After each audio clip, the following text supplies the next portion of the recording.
Earlham College football team got a much-needed bye week last week following its loss to Franklin October the 20th.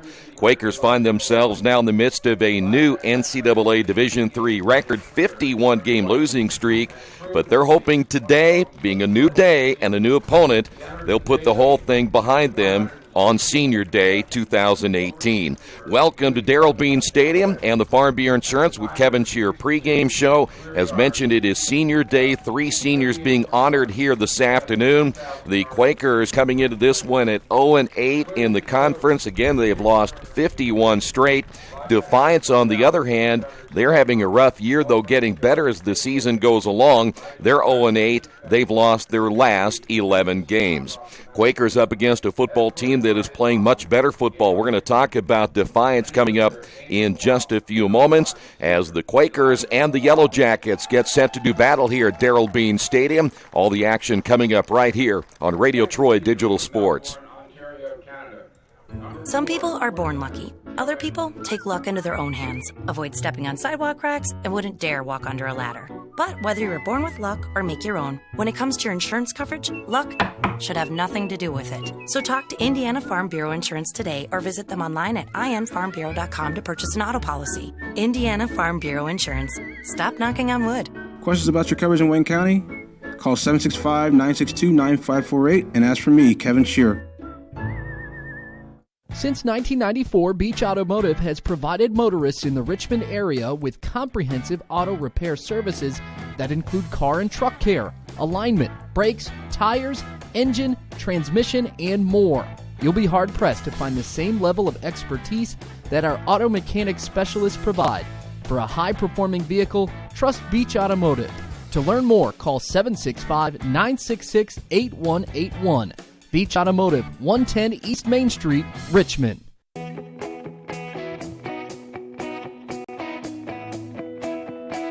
We check them better. Every Wetzel Better Buy certified vehicle is fully inspected and reconditioned by ASE and factory-trained technicians. And each Better Buy vehicle comes with a Carfax vehicle history report, so you know you can buy a vehicle with confidence. We back them better with a 3-day satisfaction guarantee. Every Wetzel Better Buy certified comes with a 3-day or 300-mile satisfaction guarantee. If you don't like it within that 3 days or 300 miles, just bring it back and we'll exchange it for a vehicle of equal value. Every Wetzel Better Buy certified vehicle comes with a 12-month, 12,000-mile warranty. We price them better. We have dedicated individuals searching the entire country for the highest quality, lowest price vehicles for our inventory. In today's competitive market, we're constantly monitoring vehicle values to ensure that we're offering the best prices possible. We guarantee that every Wetzel Better Buy vehicle is the highest quality used car or truck around. Our reconditioning process guarantees that you are getting a vehicle as close to brand new as possible, and our warranties back that up.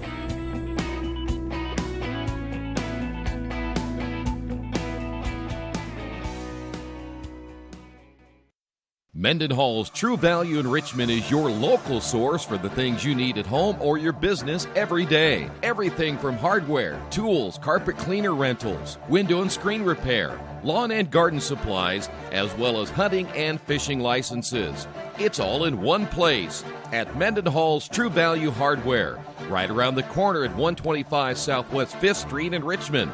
Give them a call for more information at 962-4842.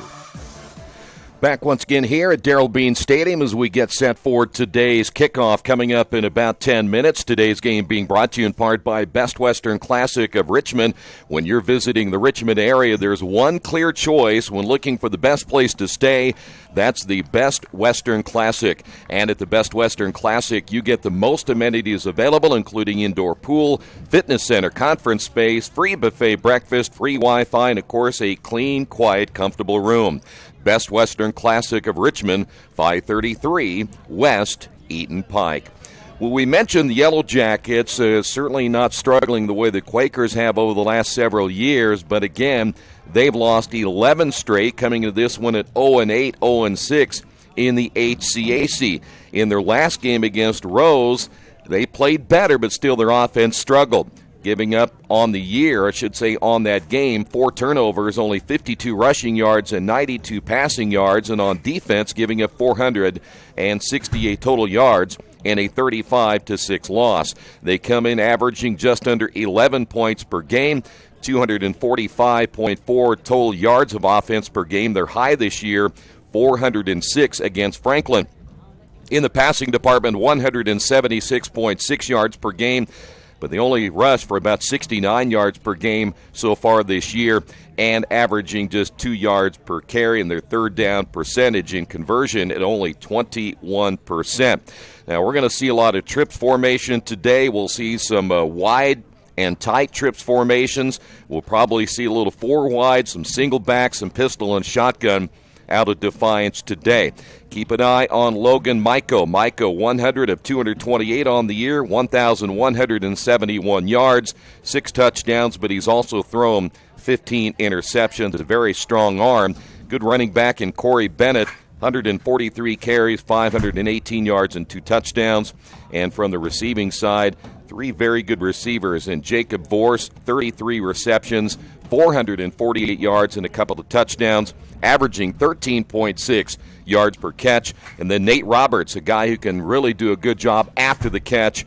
Good hands. Roberts, 25 receptions, 313 yards, averaging 12.5 yards per catch. And then Jason Santora coming in with 24 receptions, 331. He's averaging a team best 13.8 yards per catch. And on defense, keep an eye on Jalen Neely, their middle linebacker wearing number 11 in that 4-3 defense. He is averaging 12 tackles. He has 10.5 tackles for loss and 4 sacks on the season. Yellow Jackets, again, started out slow. They lose to Albion 59-6. They lose to Hope 41-0 and lose to Manchester 57-26. Barely losing to Anderson, a team that the Quakers lost to just a couple of weeks ago, 18-14, but then they lose to Franklin and Hanover, played much better against Mount St. Joe, losing that one 20-0 before dropping to Rose 35-6. Quakers feel they can move the football today, and they're going to make a couple of changes in their offense. We'll talk about that coming up in a few moments. When these two teams got together 1 year ago, the Quakers lost it 34-14 at Defiance. Leading the way, Logan Maiko with 203 yards and 2 touchdowns. Bennett is back again. He had 99 yards and a touchdown. Kobe Walker led the Quakers with 17 tackles in that loss. We'll come back in a couple of moments here on the pregame show. We'll talk a little bit about the Quakers after a bye week last week. That's coming up in just a moment. This is Earlham football right here on Radio Troy Digital Sports. Wish me luck, wish me luck. We've all said it. Thing is, life doesn't run on luck. For most people, it takes careful planning. A lot more than, say, crossing your fingers or toes. So talk to Indiana Farm Bureau Insurance. Because as your life changes, your life insurance coverage should do the same. And when it comes to your coverage, luck should have nothing to do with it. Indiana Farm Bureau Insurance. Stop knocking on wood. Questions about your coverage in Wayne County? Call 765-962-9548 and ask for me, Kevin Shearer. Big Boys Pizza is now open in Richmond, located at 1015 East Main Street, next door to the Civic Theater. The menu has great sandwiches, pasta, salads, and of course, pizza. Come dine in, carry out, or have your food delivered day or night, at home or at the office. Other locations are in Connorsville and Brookville. Bring in a sports ticket after any game and receive 10% off your purchase. Ticket must be dated for the same day as your purchase. Dine in, take out, or delivery, Big Boys Pizza. 765-488-0023. Kate's Cages is the #1 indoor training facility for baseball and softball in Richmond by far. With top flight instructors, you will learn how to play the game the right way. Everything from pitching, hitting, catching, and fielding. Kate's Cages will also have the opportunity to participate in triple play fall ball, the softball academy, individual and team camps, and individual private workouts. Kate's Cages Baseball and Softball Indoor Training Facility, 1366 Rose City Boulevard. Call 993-2353 for more information. Our community, it's where we live, it's where we work, it's where we play. At West End Bank, we're not just in the community, we're a part of the community. And that's why we support over 100 programs for local nonprofits and schools, including our financial literacy program that positively impacts countless students throughout the area. You bank locally, so we give back locally to watch people grow with endless possibilities. Georgia Direct is your one-stop source for floor coverings and decorating ideas for remodeling a home, office, kitchen, or bathroom. Their showroom offers quality products from Mohawk, Shaw, Armstrong, Craft-Made, and many more. They proudly offer Richmond the best quality and variety of home design solutions at competitive prices. At Georgia Direct, their goal is to deliver an outstanding customer experience from selection through installation. Georgia Direct Carpets and Cabinets, 5200 National Road East, Richmond.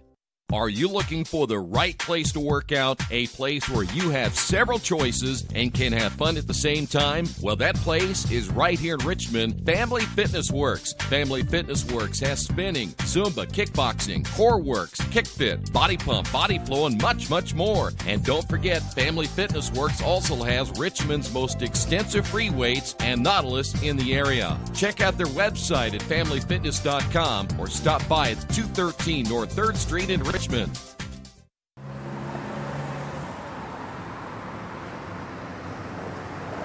I got this.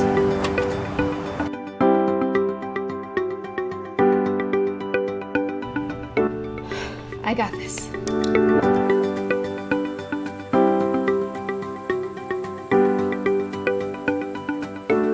I got this. At Harrington Hogue, we believe your life belongs to you. That's why we work hard to make sure that your insurance coverage is the last thing you have to worry about. So when it comes to keeping you protected, We got this.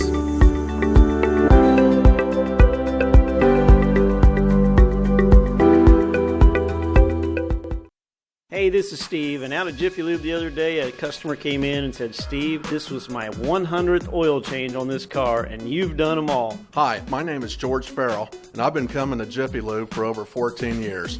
I recently just had my 100th oil change. I'd like to thank Steve Funkhauser and his staff for the great service that they've provided me over the years. Thank you to all, and I would recommend anyone to come to Jiffy Lube to get their car serviced.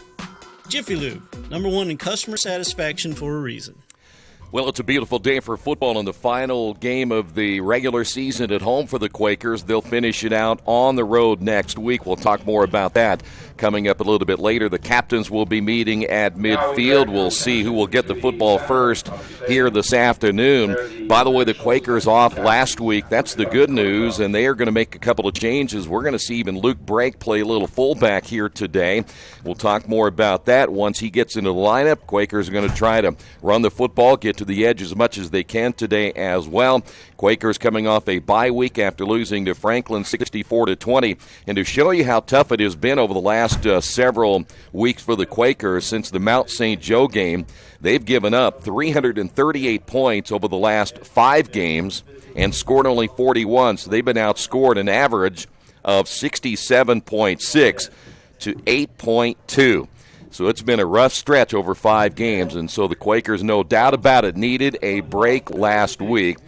Quakers are going to get the football to open this one up here today. Against Franklin, Colin Hoschild, 9 of 28, 104 yards. He also had 10 carries for 95 yards. So don't be surprised if we don't see him run the football a little bit more today. Melvin Davis had a pretty good game as well, 21 carries for 99 yards. But the Quakers averaging just over a touchdown per game.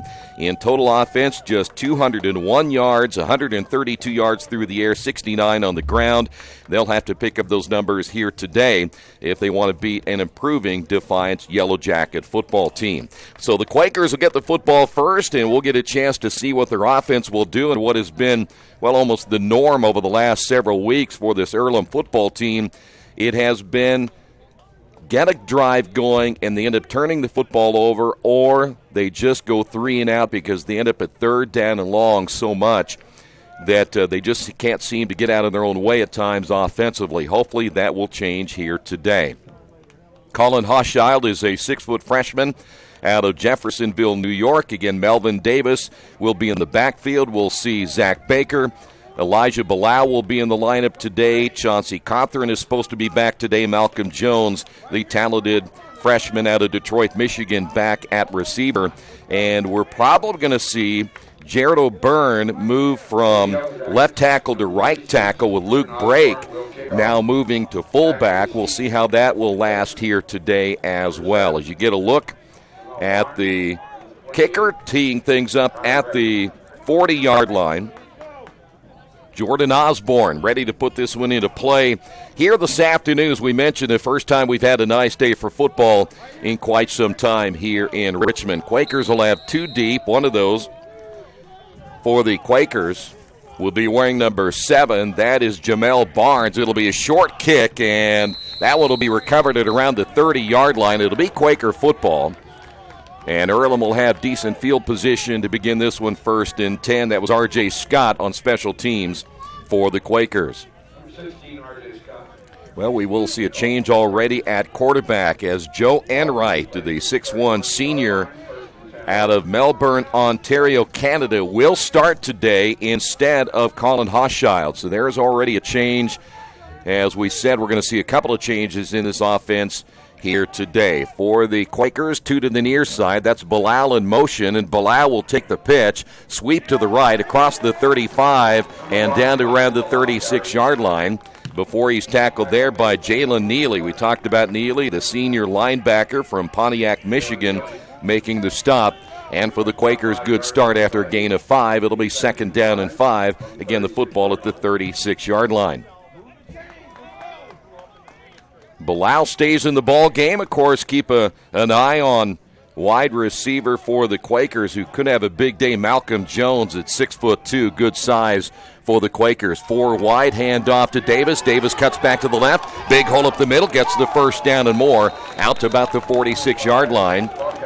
And the Quakers will move the chains once again. Davis once again, as we talked about last time that the Quakers were in action against Franklin, 99 yards against the Grizzlies. Quakers will take their signals from the sidelines, and it'll be 1st down and 10. Again, football at the 46-yard line. Davis remains in, trips to the right. It'll be a wide trips to the right, hash mark to the left. And right out of the shotgun formation. Single receiver to the near side. The pitch to Davis. Davis over the left side, 50, down to the 45, still on his feet, and he'll be driven out of bounds near the 40-yard line. And another 1st down for the Quakers. And Davis off to a good start here this afternoon. Just a freshman. Davis out of Charlotte, North Carolina, 5'7", 175 pounds. Not to spoil the fun here already, but we've seen this from this Quaker offense before, where they'll get a good drive going, and it will stall. Let's see if they can keep it rolling. Trips to the right once again. Hash mark again, set to the left. Handoff Davis. Davis starts left, cuts right, back up the middle. This time will get stopped at about the 41-yard line. Coming in to make the stop for the Yellow Jackets, 92, Rigo Villa, a freshman out of Fort Myers, Florida. And the Quakers will have it 2nd down and 10. Again, the football placed right at the 41-yard line. Zachary Baker, one of the 2 receivers to the right. Also coming in will be Connor Brad of Northeastern High School. 4 wide, double set each side.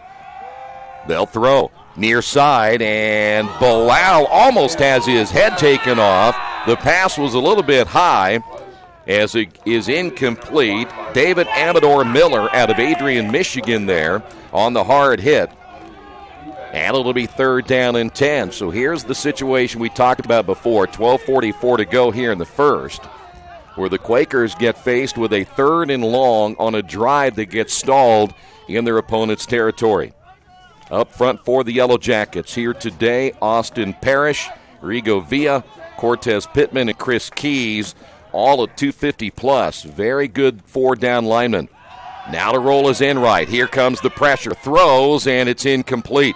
He had big number 9, Chris Keys, at 6', 273, coming from behind. And it's now 4th down and 10 for the Quakers. And when you've lost 51 in a row, as the Quakers have, you go ahead and go for it right here. 12:35 remaining in the opening quarter. We mentioned Chris Keys a little bit ago. Watching him last week in their matchup against Rose. Very, very good defensive end. In fact, I like their front four. Their linebackers are very active as well. Big fourth down here, trips to the right. It'll be a tight trips. Again, Enright rolls out of the pocket, throws downfield, and it's going to be caught by Bilal, and the Quakers get a big fourth down and 10 as Elijah comes up with a big reception, and Earlham will move the chains again. Derek Angelone there on coverage for Defiance, the 6'1 senior out of Gibsonburg, and the Quakers come up with a big fourth down reception. So 12:20 remaining. The drive will stay alive. Enright again out of the shotgun. Davis the lone setback. Enright will look to throw. It'll be Davis out on the flat. Davis at the 15 breaks a tackle. He's down to the 5 and finally knocked out of bounds close to the 3-yard line.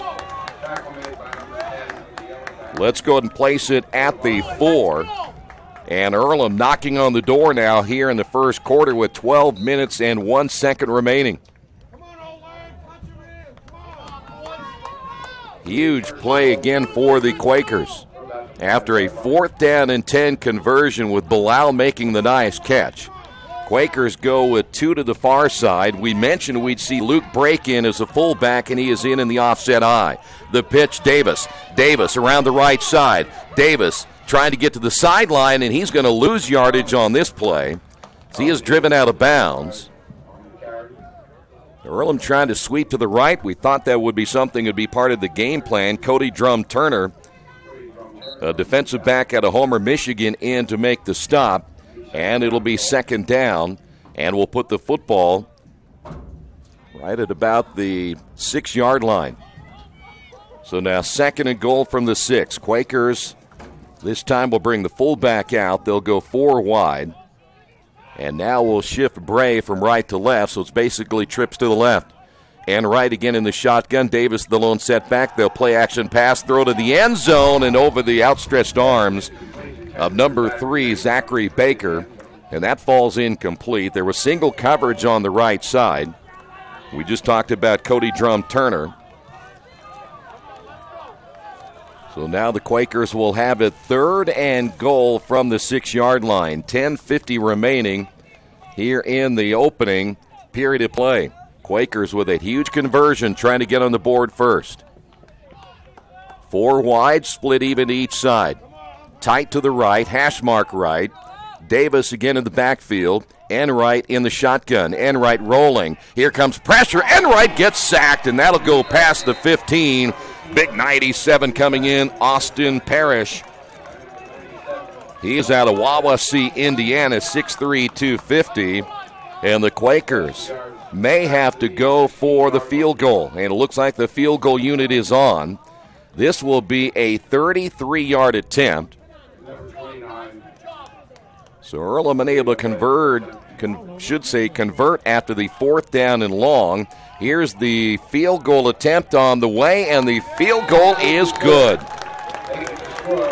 So the Quakers get on the board here in the opening period of play. Nice drive, and they put 3 on the board on the Wesley Bates Wealth Management scoreboard. Earlham 3, Defiance nothing. This is Earlham Football and Radio Troy Digital Sports. Hello, my name is Kyle Schwarzkopf. I'm the manager of Kyle's National Road Auto in business in Richmond since 1979. We employ ASE certified technicians, and we have over 80 years of experience. We work on all domestics and most European and Japanese cars. Give us a call at 966-1555.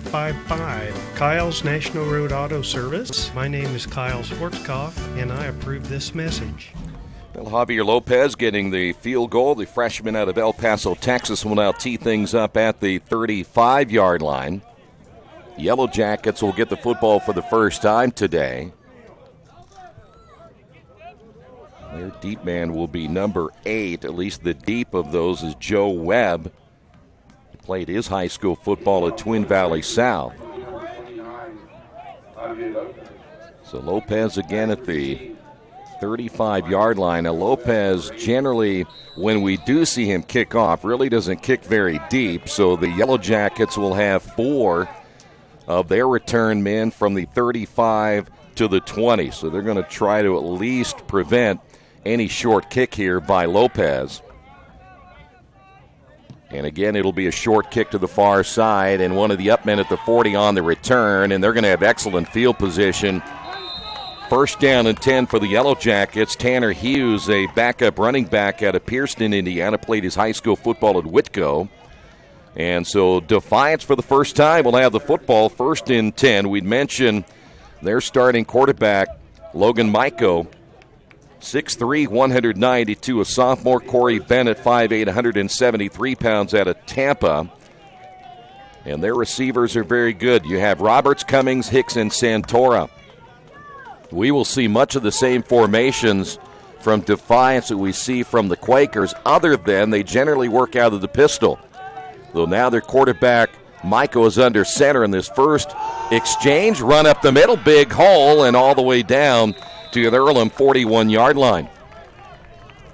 We just talked about Corey Bennett, and Bennett gets a 9-yard gain, and it'll be second down. They will also go with a no-huddle offense, and a lot of times you'll see many of their players look to the sidelines and check their armbands. 4 wide once again.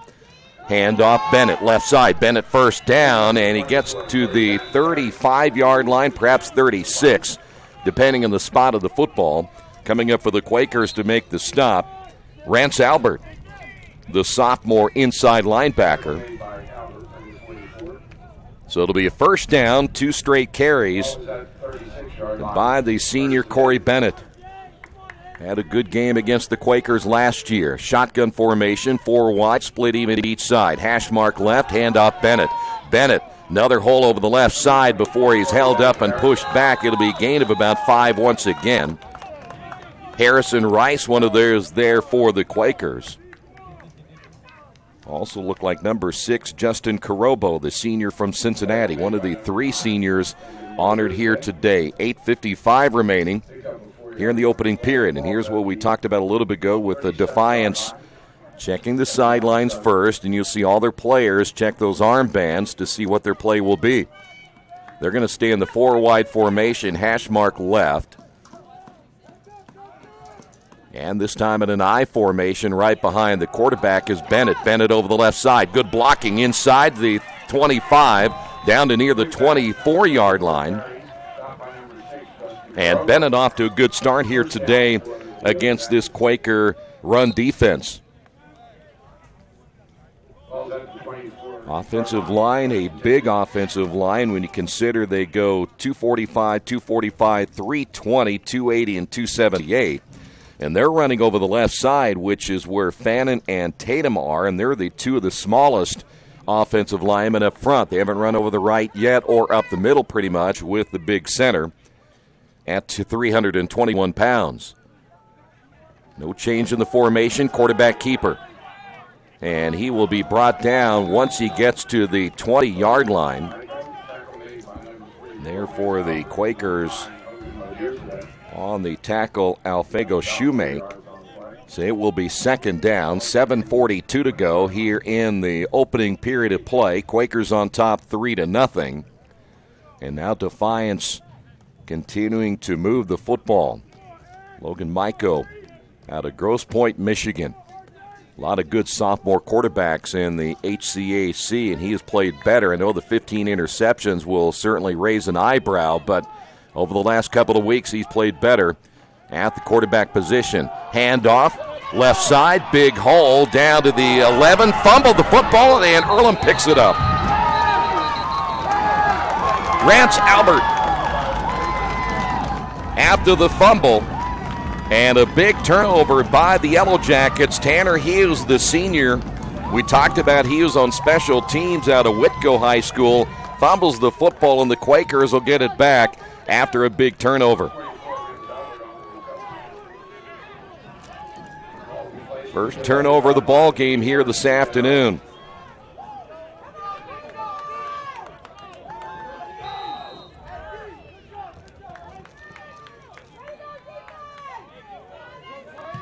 So Earlham gets their first big break, 7:08 remaining here in the first quarter. Enright will hand off to Davis. Davis over the right side, may get a yard, and that's about it.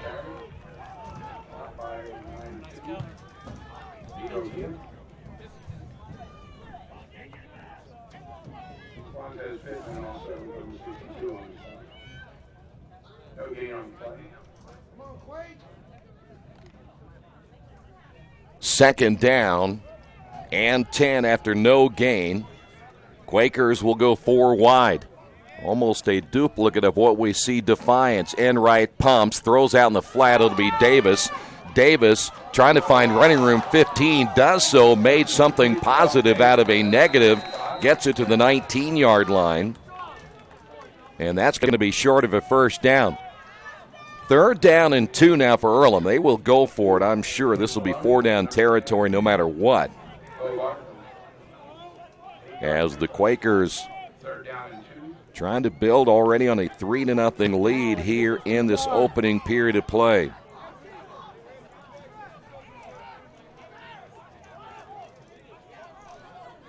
Enright once again to Davis. Davis, lead blocker. Davis might be a face mask, and it is. That's going to be a first down. We have flags flying everywhere. And that'll be an easy one to spot. It would have been a first down carry no matter what. Let's see if they'll add on to this as well. Now, Defiance is saying it's against the Quakers. Number 92 is pointing against Earlham.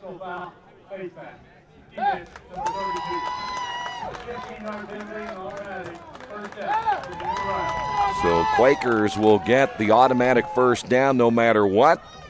Move the chains once again. And they get a whole lot of yardage out of this one all the way to the 42-yard line. 5:46 to go.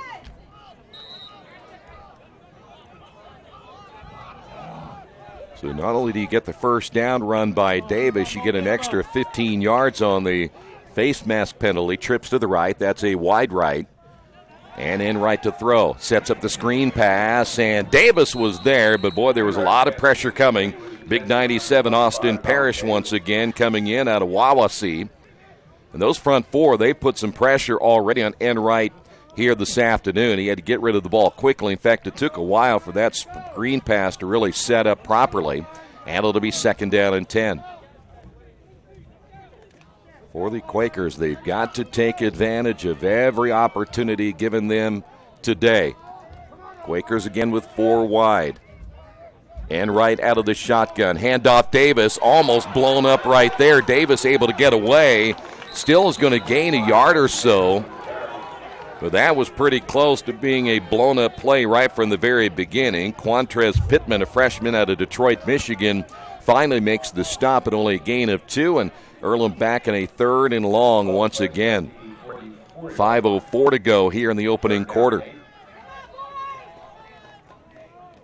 Enright getting the start today. A little bit of a surprise. We thought maybe we'd see Hochschild back in there, but after a week off, the Quakers decide to make a change there. They made the couple of changes in that offensive line, and so far it's working here today. Trips to the right, and somebody got a head start.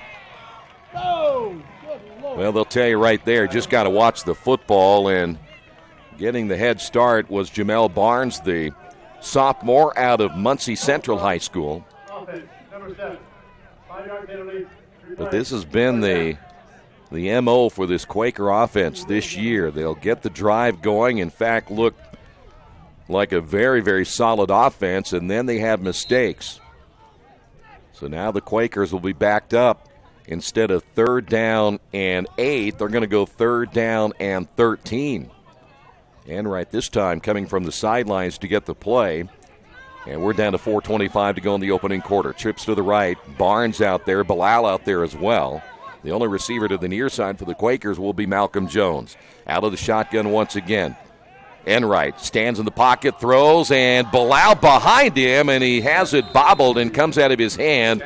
Boy, you had 2 players there that if they get that football, it's a pick 6. Stephen Lucas was one of those, and Cody Brown, the linebacker, the senior. And the Quakers offense, it will stall again. And coming into the ball game, Jordan Christian will punt it away. Jordan leading the conference in punting average. And deep will be Nate Roberts. Keep an eye on Roberts, the senior out of St. Petersburg, Florida. Great speed. Quakers will have to cover him well. And that end-over-end kick will out-kick the coverage, but he drops it and then gets dropped on special teams. Cole Burrell there for the Quakers to make the stop on special teams, and it'll be placed at the 23-yard line.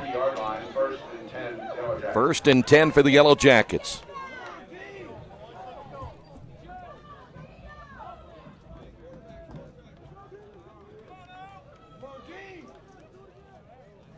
So again, just over 4 minutes remaining. It'll be Yellow Jacket football following their first possession in which they drove down the field and then fumbled the football. They will work out of the shotgun formation once again, and they see that they like to run the ball early. Rance Albert will make the stop on the carry by the tailback Corey Bennett. That'll be a gain of about 2 on the play. It'll be 2nd down and 8. Albert recovered the fumble on the last possession for the Yellow Jackets. And once again, we'll go 4 wide. This formation isn't going to change a whole lot. Bennett again. Bennett able to get a nice carry up the middle. In fact, he got a first down and more. The Quakers unable to make the stop until it got to about the 38, and then we've got a penalty flag. Now it depends on who shoved who first. Big 71 was there. That is Matt Groves. He was downfield blocking. And I'm not sure who's going to get the penalty here, but he, along with Isaac Almeida, the freshman for the Quakers, a little extracurricular activity. And now they'll sort things out. 3:23 remaining.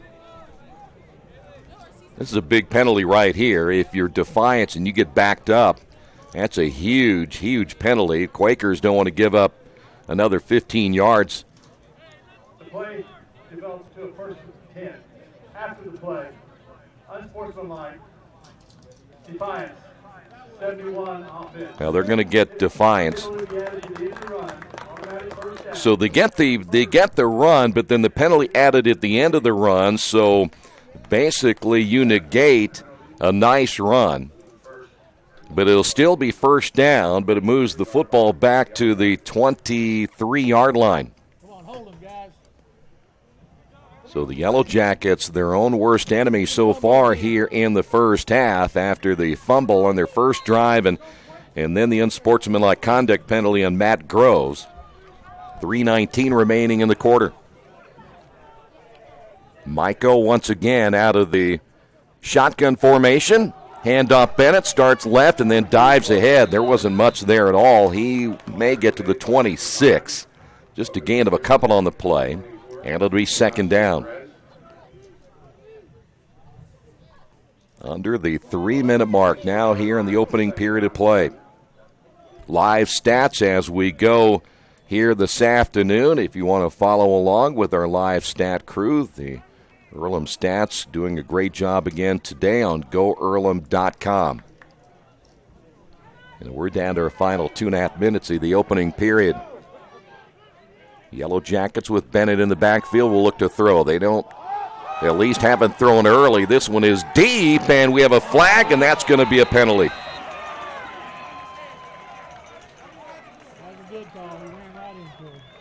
That will be interference on the Quakers.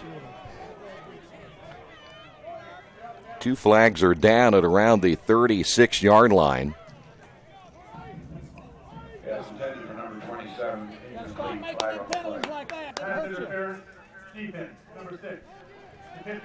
That'll be on Justin Carobo. Penalty will be moved back to the 41-yard line. So it'll be an automatic. We'll take that back. It'll be an automatic first down at the 41. So the Quakers give at least some of that yardage back on the interference by Carobo. Miko once again will add Bennett behind him with 4 wide. Too tight to the near side. Bennett up the middle. Bennett puts his head down, drives to about the 48-yard line. There for the Quakers, 35, which is Kobe Walker. Kobe Walker, the junior, one of the leading tacklers in the Heartland Collegiate Athletic Conference. 2:04 remaining. And now it'll be second down at about 3 for the Yellow Jackets. Well, they can run behind their big center, Casey Helton, at 321 pounds. One of the bigger offensive linemen you'll see in the conference. And a quick snap to the quarterback, and he almost dropped that football. Maiko might have caught him by surprise, but he went right behind the big fella at Helton at 321 and got the first down to the Earlham 49-yard line. Well, it's been a little bit of a surprise that this is a football team coming in that hasn't traditionally run the ball this year, but they feel they can run it against the Quakers so far, and they've done that this afternoon. Defiance take away some of the yardage that they've had. They've not had a great day, but boy, they've been moving the football against this run defense. Hand off Bennett again, right up the middle, big hole, 40, 35 to the outside. Still on his feet, spins at the 30, gets and maybe one more yard at the 29. And the run defense giving up another big run here in the first half, and the Yellow Jackets marching the football. Under a minute remaining at 56 seconds. Yellow Jackets have been here already once today and then fumbled the football. Another first down. We haven't seen Knapp back in since that fumble. Santor, one of the two receivers to the near side. Nate Roberts, who's been quiet today. He is one of those two receivers to the right. He'll be to the far side. On the right of this Defiance offense, they'll throw. Quick hitter to the far side, getting out of bounds. On the reception is Cummings, the freshman from Orlando, Florida. That'll stop the clock at 23.2 seconds. That'll be a gain of about 6, and we'll put the football at the 23-yard line. Yellow Jackets may not run another play. They don't have to. In fact, there's about a 6-second difference between the game clock and the play clock. They may get one more in right here. Maiko again. Hand off Bennett. Bennett over the left side. Bennett to the 20. There for the Quakers, maybe the first one there, big number 88, which is Edison Marcano. And that's going to do it for the opening period. Just 3 points on the board so far here this afternoon on the Wesley Bates Wealth Management scoreboard. After one, it is Earlham 3 and Defiance nothing. This is Earlham football on Radio Troy Digital Sports. For the past 35 years, Van Vliet Insurance has built a reputation of bringing a personal touch. That's because at Van Vliet, it's all about you, your needs, your life, and our town. Along with providing quality coverage to individuals, families, and local businesses, we're proud of our community and the opportunity we have to protect your future within it. Van Vliet Insurance, an Erie Insurance representative. Hometown professionals at work for you. Today's game being brought to you in part by your Richmond area Subways. A reminder, each day of the week you can get a different 6-inch sub with no artificial flavors or colors. Only $3.50. Every Wednesday the turkey breast, Thursday the Italian BMT, and Friday the tuna. Treat yourself at Subway. 4 locations in Richmond and Hagerstown. Subway, eat fresh. Yellow Jackets will have it 3rd down and 2. As again we see Defiance on the march, trips to the right. Bennett the lone setback, this time the quarterback under center. As Maiko will turn and hand it off to Bennett, and he's going to go nowhere. Rance Albert there for the Quakers. So Defiance running the football, which is kind of unusual for them. They went under center this time, apparently relying on that offensive line to open up the hole. So that's going to be 4th down and 2. Quakers trying to get the sparse crowd fired up here this afternoon to get a big defensive stop. Maiko back out of the shotgun. Bennett to his left. Maiko's going to throw. Short patterned ball caught. First down. And they throw the football and get it into the hands of Jason Santor out of Avon, Ohio. And there's your first down. Safe pass. Santor coming up with the reception, and the drive will stay alive for Logan Maiko and the Yellow Jackets. Just underway here in the second. Of course, at halftime, we'll update you on the college football scoreboard. A lot of games and a very important games going on today in Division I college football. Quakers here lead at 3-0. 4 wide again, hash mark to the right. Micah will keep it himself. He will get to the outside, takes a hit. Karobo knocks him out of bounds. That's a pretty good hit after a gain of a couple of yards. Michael deserves credit for getting where he did. Looked like that Shoemake was going to get him for a loss or at least no gain on the play. 13:33 to go here in the second quarter. Bennett stays in. And it'll be 2nd down and 7 here for the Yellow Jackets. They really struggled in offense last week. They've been able to move the football today, but a big turnover early. And they've had a couple of penalties as well. Hand off Bennett. Bennett gets stopped. There is your middle linebacker again for the Quakers, Rance Albert, the first one in there. He's having a great game. And now the Yellow Jackets will be faced with a 3rd down and long, 3rd and 7. Another big 3rd down here for Defiance. Bennett will stay in as the lone setback. 2 receivers split wide to the left. We mentioned Nate Roberts has been quiet here today. They haven't really targeted him at all. They'll throw. Ball caught. First down again on the reception. Santora, just a nice short pattern and a safe pattern to the short side. Gets the first down. The drive will stay alive. Santora making another catch. 6'2", 205. Good size for the Yellow Jackets.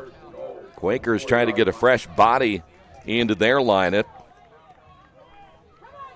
As we come up on the 12-minute mark here in the second quarter. No change in the formation once again. They'll go 4 wide, hash mark to the right. Bennett the lone setback. And Maiko will work out of the shotgun, and he's going to call a timeout. Did not like what he saw right there, and he quickly calls a timeout. We'll take a timeout as well on the Wesley Bates Wealth Management scoreboard. Quakers on top of this one, 3-0. This is Earlham football, the Radio Troy Digital Sports.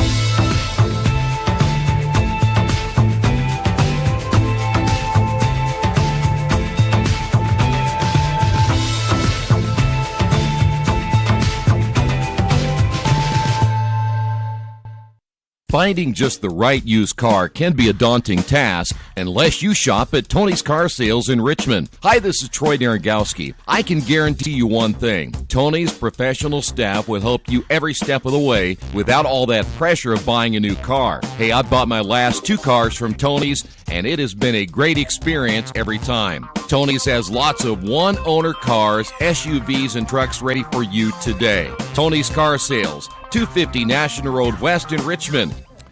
Well, Defiance on the march as they have the football at the 4-yard line. After another first down catch by Santora, they'll throw over the middle and intercepted. Rance Albert again for the Quakers on the interception, and another drive comes up short for the Yellow Jackets. I'm not sure where Micah was throwing the football, but Rance Albert, after a fumble recovery early, now comes up with a big interception, and the Quaker defense makes the stop inside the 5-yard line. So now the Quakers take over as the football placed at the 20-yard line with 11:55 remaining here in the first half of play. Earlham, 2 receivers split wide to the near side. Davis, the lone setback. Davis will get the call and then the pitch, and a double reverse. Here is the reverse now to the 25-yard line. That'll be Malcolm Jones. Quakers a little trickery here in the second quarter as Jones will get it out to the 25-yard line. And that'll gain about 5 on the play. It'll be second down and 5. Might even give him 6. Quakers going into their bag of tricks here in the second quarter, leading it 3-0. Davis, handoff. Sweep around the left side at the 30, and he will be driven out of bounds, gets the first down. So move the chains again. Earlham so far on the day, they have 125 yards of total offense.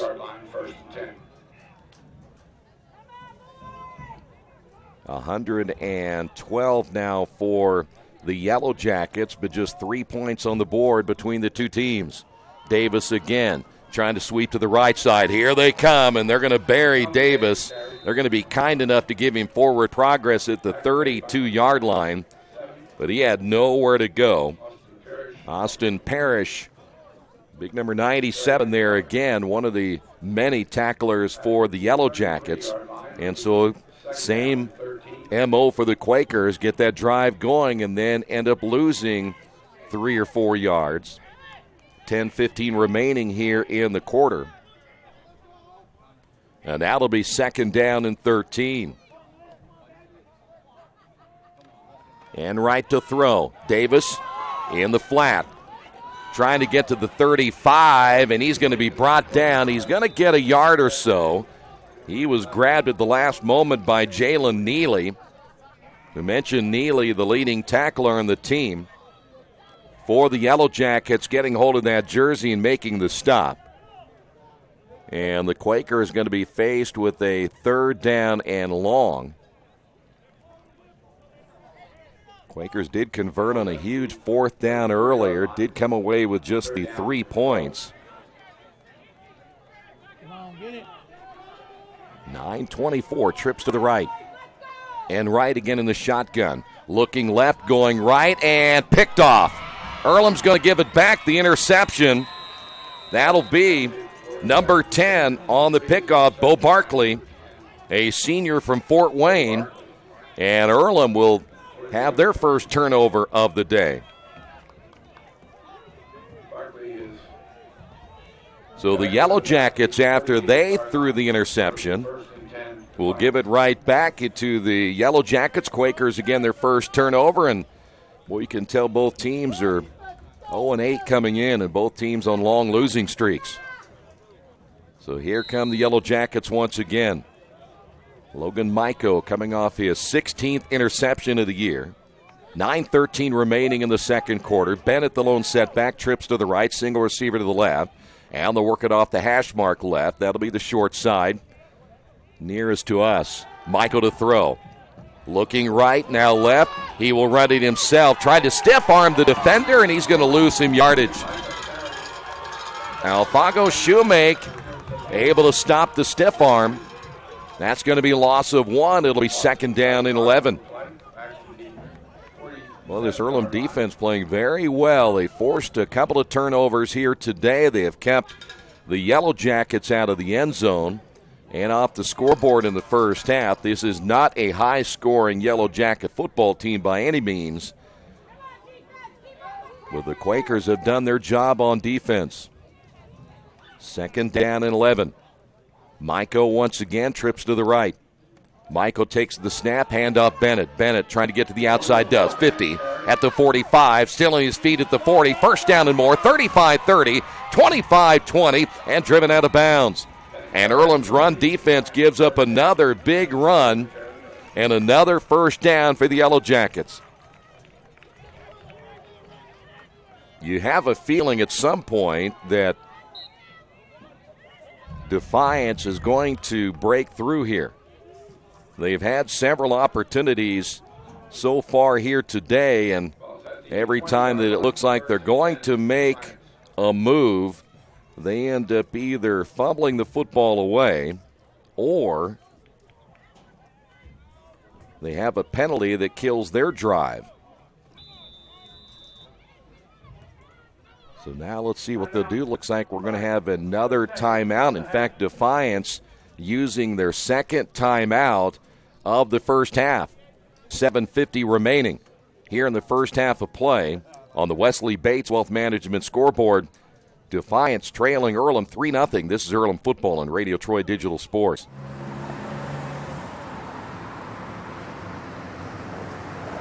I got this.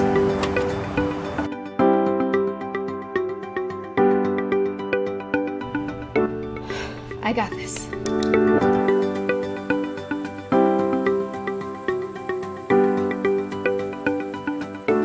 I got this. At Harrington Hogue, we believe your life belongs to you. That's why we work hard to make sure that your insurance coverage is the last thing you have to worry about. So when it comes to keeping you protected, We got this.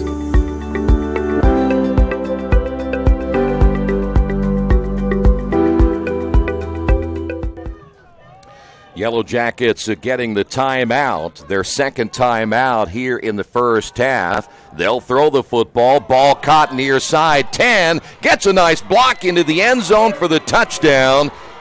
And the Yellow Jackets get on the board, the touchdown pass. And they finally get on the board here in the first half of play.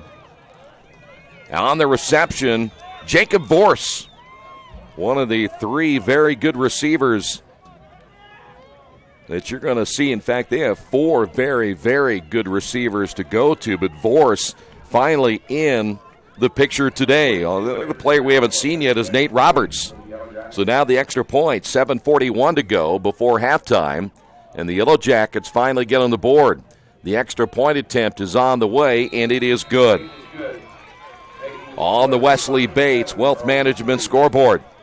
Quakers now trail this one 7-3. This is Earlham football and Radio Troy Digital Sports. Little Sheba's Restaurant and Zini's Place. Come join us in Richmond at 175 Fort Wayne Avenue or at our newest location in Centerville at 129 East Main Street. Grab one of our gourmet pizzas, a deluxe sandwich, steak or fresh salad, and an ice-cold beer or your favorite wine. Featuring live music every Tuesday, Friday, and Saturday, plus more in our smoke-free environment. 10% discount with a valid student ID. It's better than being home.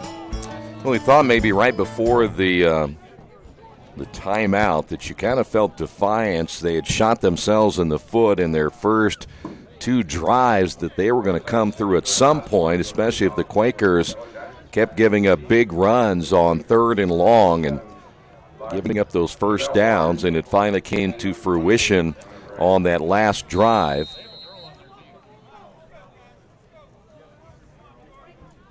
Vorse, by the way, with the touchdown. That is his third touchdown, and there's a short kick, and it will be recovered by the Quakers. And there is a penalty flag down as well. By the way, Vorse came in with 33 receptions, Roberts 25, Santora 14, but that was the first time they had targeted Vorse on the afternoon. Now we wait and see what this penalty is on special teams.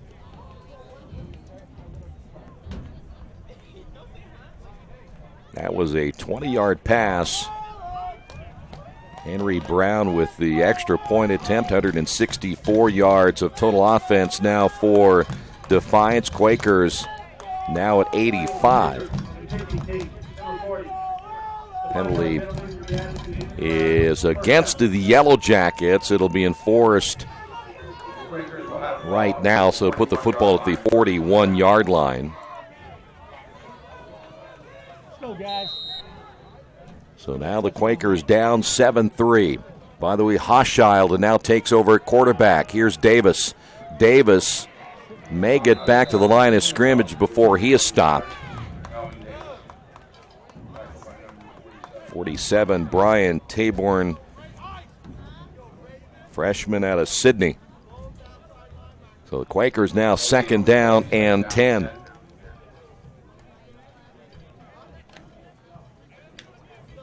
Davis this time will be one of the two receivers split to the left. In fact, we'll go 5 wide in this set, 3 to the near side.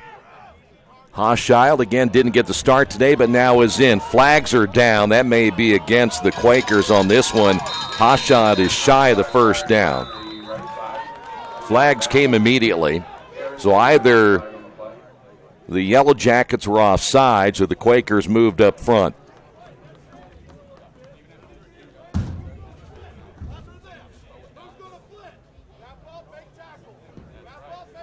Now we wait again as the officials discuss the penalty.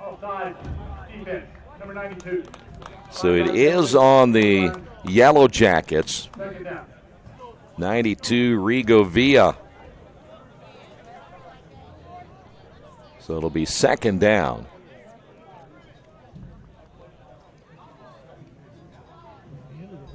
So far for Enright, who was in the ball game as the starter today, 5 of 11, 51 yards, and the 1 interception.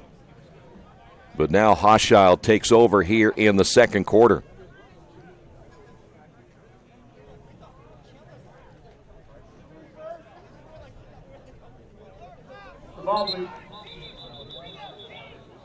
They have now stopped the clock. Some confusion, I think, on where that football should be placed. They put it back at the 41, but didn't give the Quakers the penalty unless they stopped the play itself, which I didn't see that they did.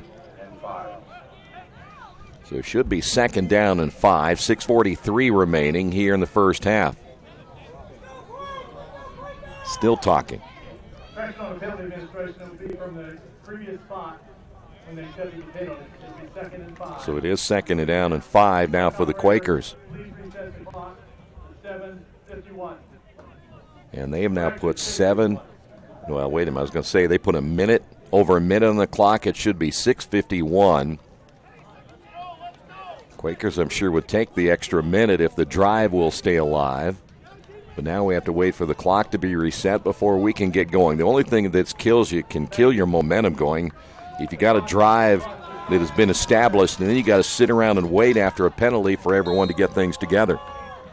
Hochschild again in the shotgun, 4 wide. Davis in the backfield. Davis on the carry, starts left, now right, and he is going to get close to the first down. A lot of white jerseys all over that play, including number 32, Cody Brown. Parrish in there as well, big number 92. We talked a lot about Parrish here today. Parrish has a lot of the paint on his helmet chipped away. So now it's going to be 3rd down and 2. Quakers like this situation a whole lot better than 3rd down and long. How can Earlham keep this drive alive with 6:06 to go here in the second quarter? Quakers will work this time with an H-back. Davis getting away. Nope, he will not get away from the tackler. Big number 62 coming in again. Cortez Pittman at 270 pounds. And Earlham, even on 3rd and short, unable to get the first down. And yes, it continues. Offense coming out. And to punt the football away for the Quakers will be Jordan Christian.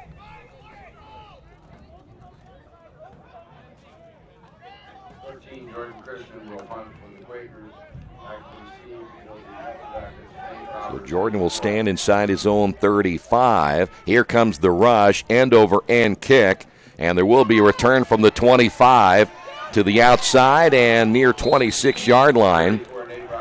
On the return, and a flag is down again on special teams. On the return was Nate Roberts. So now we wait and see what the penalty's all about.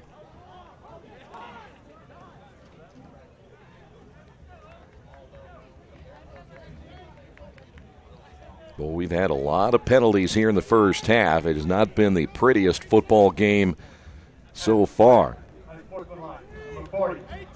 There's another unsportsmanlike conduct penalty on the Yellow Jackets.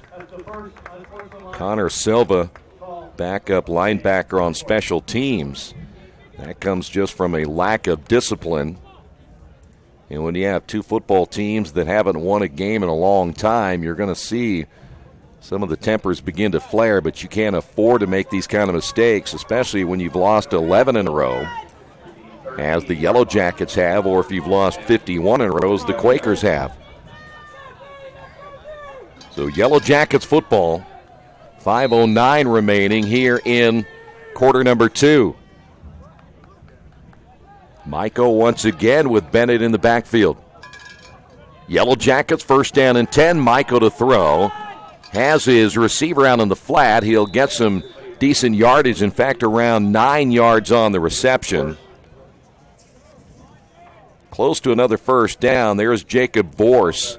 Boy, Vorse at 6'5". He's going to be a tough outside receiver there to defend when you consider the Quakers have Karobo on that side at only 5'10", and you're talking about a huge size advantage. Quakers on that far side as well will have Isaac Almeida, but Earlham does not have a whole lot of big defensive backs.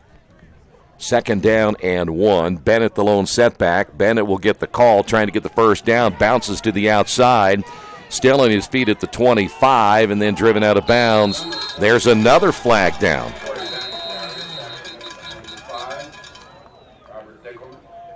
Dickelman gets the stop there for the Quakers. Now we wait and see what this penalty's all about.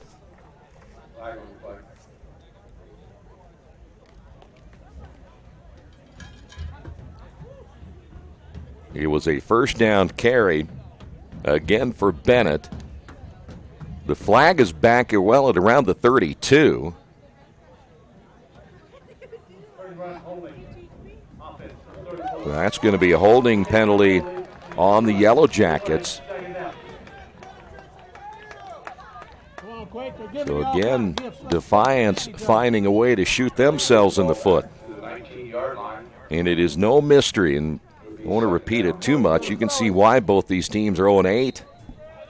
Defiance making tons of mistakes. Their head coach, speaking of the Yellow Jackets, he's been in the Canadian Football League. He's been in Division I football. It's probably hard for him to watch at times. Defiance will throw. Ball's caught. It'll be Roberts this time on the reception for the first down. Trying to get some extra yards after the carry out to about, or I should say the reception out to about the 28. We haven't seen Nate Roberts again too much here this afternoon, but he gets the first down and the football at the 29-yard line. 3:43 remaining here in the first half. Yellow Jackets to have one timeout remaining.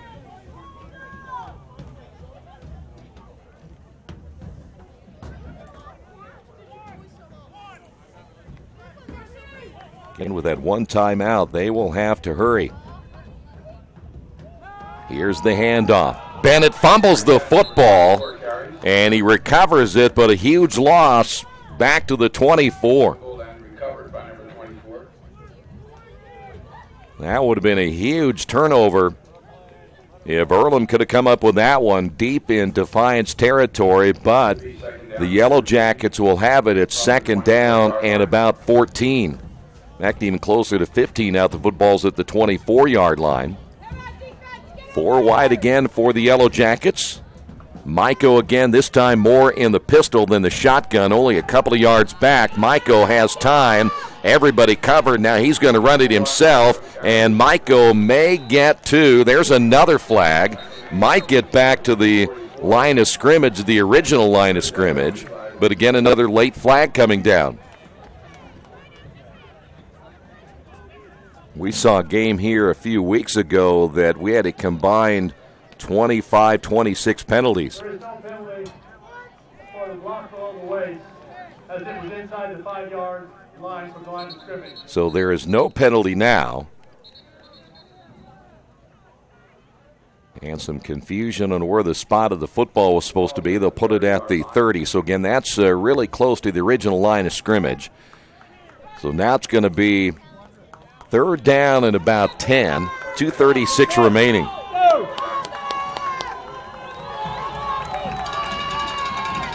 Quakers would love to go into the locker room, only down 7-3.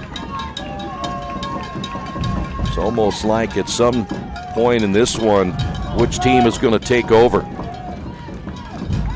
Shotgun formation.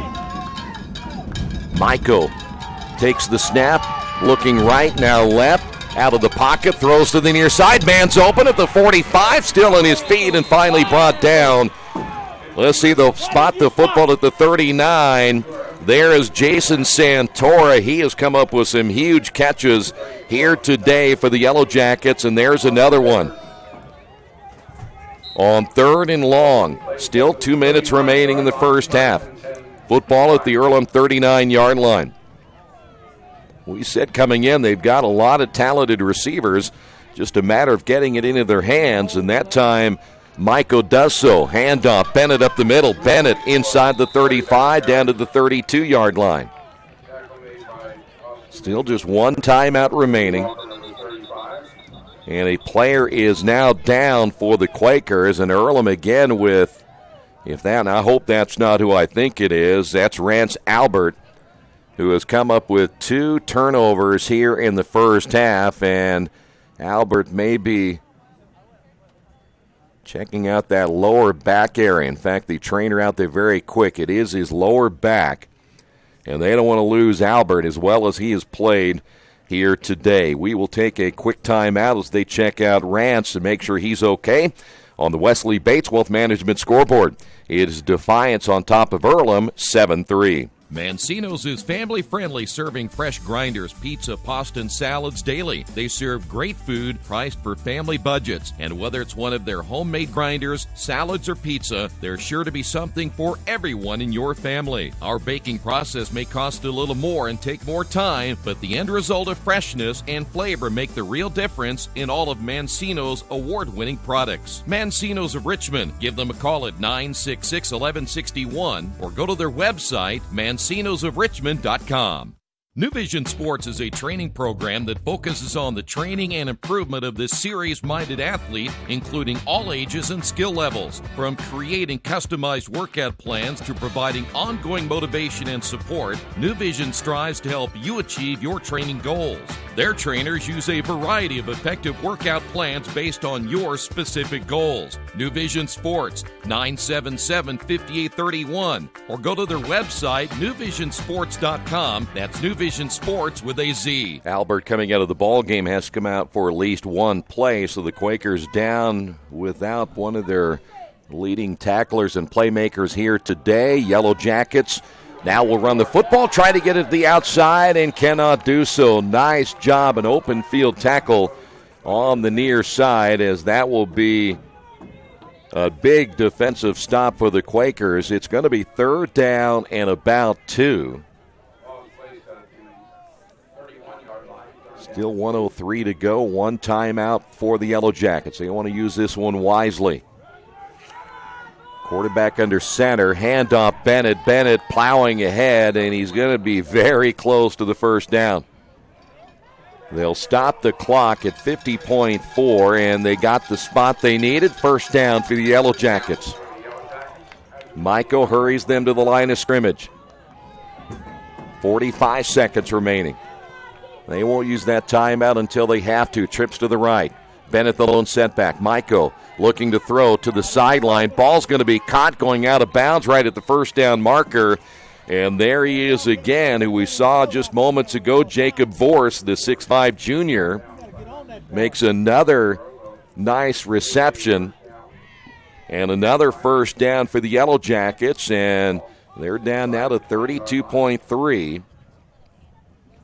Boy, this would be huge for Defiance to get into the end zone right before the half. They'll throw again to the sideline. This will be Roberts on the catch, and he doesn't get out of bounds, and he'll be brought down at around the 14-yard line. 23.2, and Roberts, if he's smart, he gets out of bounds. He didn't do so. So the Yellow Jackets will call the timeout. We'll see what's on their plate as we come back in just a couple of moments. Yellow Jackets on the drive right before halftime. As an internet service provider, Parallax Systems offers reliable residential high-speed internet service and business service. With a fiber backbone reaching over 150 miles, we have created a multifaceted delivery system. Our dark fiber leasing has proved beneficial to public and private sectors alike. Parallax serves Wayne County and surrounding areas. Parallax Systems, when speed matters, a division of Richmond Power and Light. Yellow Jackets will have it. Roberts unable to get out of bounds or chose not to go out of bounds, and so they had to burn their final timeout. So it will be 2nd down and 5 now for Defiance. Bennett will stay in the backfield, trips to the left. They'll throw. Here comes pressure. Short pass, Bennett. Bennett up the sideline, gets inside the 10, down to about the 6-yard line. 14 seconds. That'll stop the clock. He may have gotten a first down, which will automatically stop the clock. But we've got a holding penalty on Defiance. Wow. Well, here's the question you have to look at. You, at this point, probably have to make a play to the end zone. If you're going to kick a field goal to end the half, give enough time to kick the field goal. But just another penalty for the Yellow Jackets. That's going to mark the ball back to the 24. So they have a choice to make right here.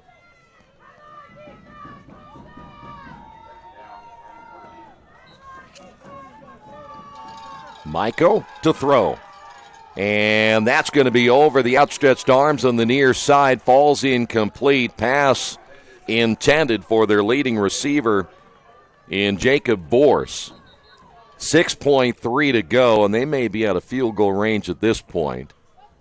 So they may just have to go to the end zone right here. I'm going to put it at 7.9 on the clock. So more time put back up there for the Yellow Jackets, and I don't think there's going to be enough time for them to make a play to the end zone and even try to get a field goal attempt if they chose to go that way. But right now it's going to be 3rd down and 14. 7.9 remaining in the first half. Maiko now to throw. Here comes pressure. Flushed out of the pocket. Throws toward the end zone. It's up for grabs, and the ball is going to be caught by Roberts. Quakers say no, and they're going to call it incomplete.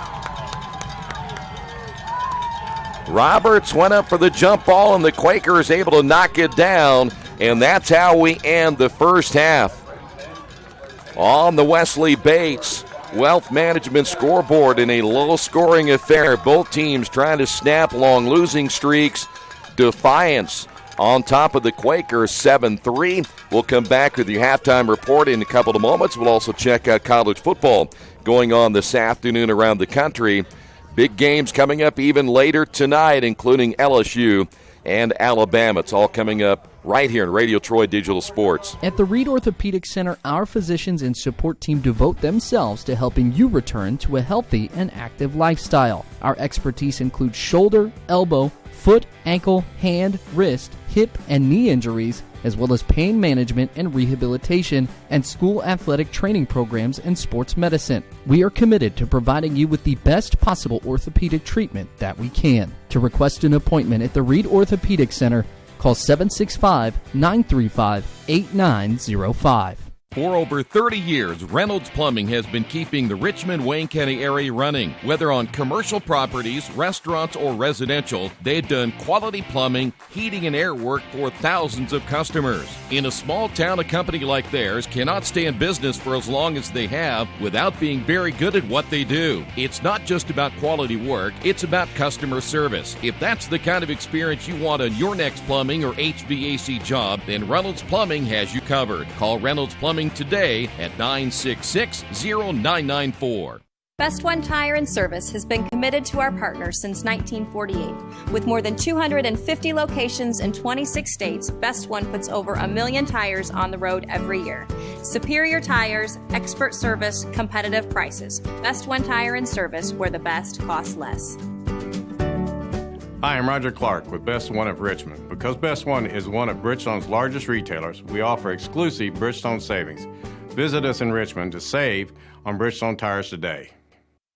For over a century, Richmond Power & Light has been providing safe, reliable energy to the citizens and businesses of Richmond and the surrounding area. Through their dedicated and talented employees, they are advancing their tradition of exceptional service through new technology, training, and efficiency in everything they do. Richmond Power & Light provides reliable, low-cost energy and technology services in a customer-focused, environmentally responsible, safety-conscious manner. Richmond Power & Light. Together we make powerful partners. The Indiana Football Hall of Fame in Richmond, Indiana was founded in 1973. Its mission is to honor the men and women who have excelled in high school, college, or professional football based on their coaching, athletic ability, citizenship, scholarship, and significant supporting contributions to the game of football. The Indiana Football Hall of Fame includes retrospection from Indiana's prestigious football history, from the late 1800s to the present. When you visit the hall, you'll see the names like Weeview Bank, Vegas Ferguson, Newt Rockne, and Lamar Lundy. The Indiana Football Hall of Fame is located at 815 North A Street in Richmond and is open Tuesday through Saturday from 11 a.m. until 5 p.m. There is no entrance fee and donations are appreciated. Take time to visit Indiana football history at the Indiana Football Hall of Fame.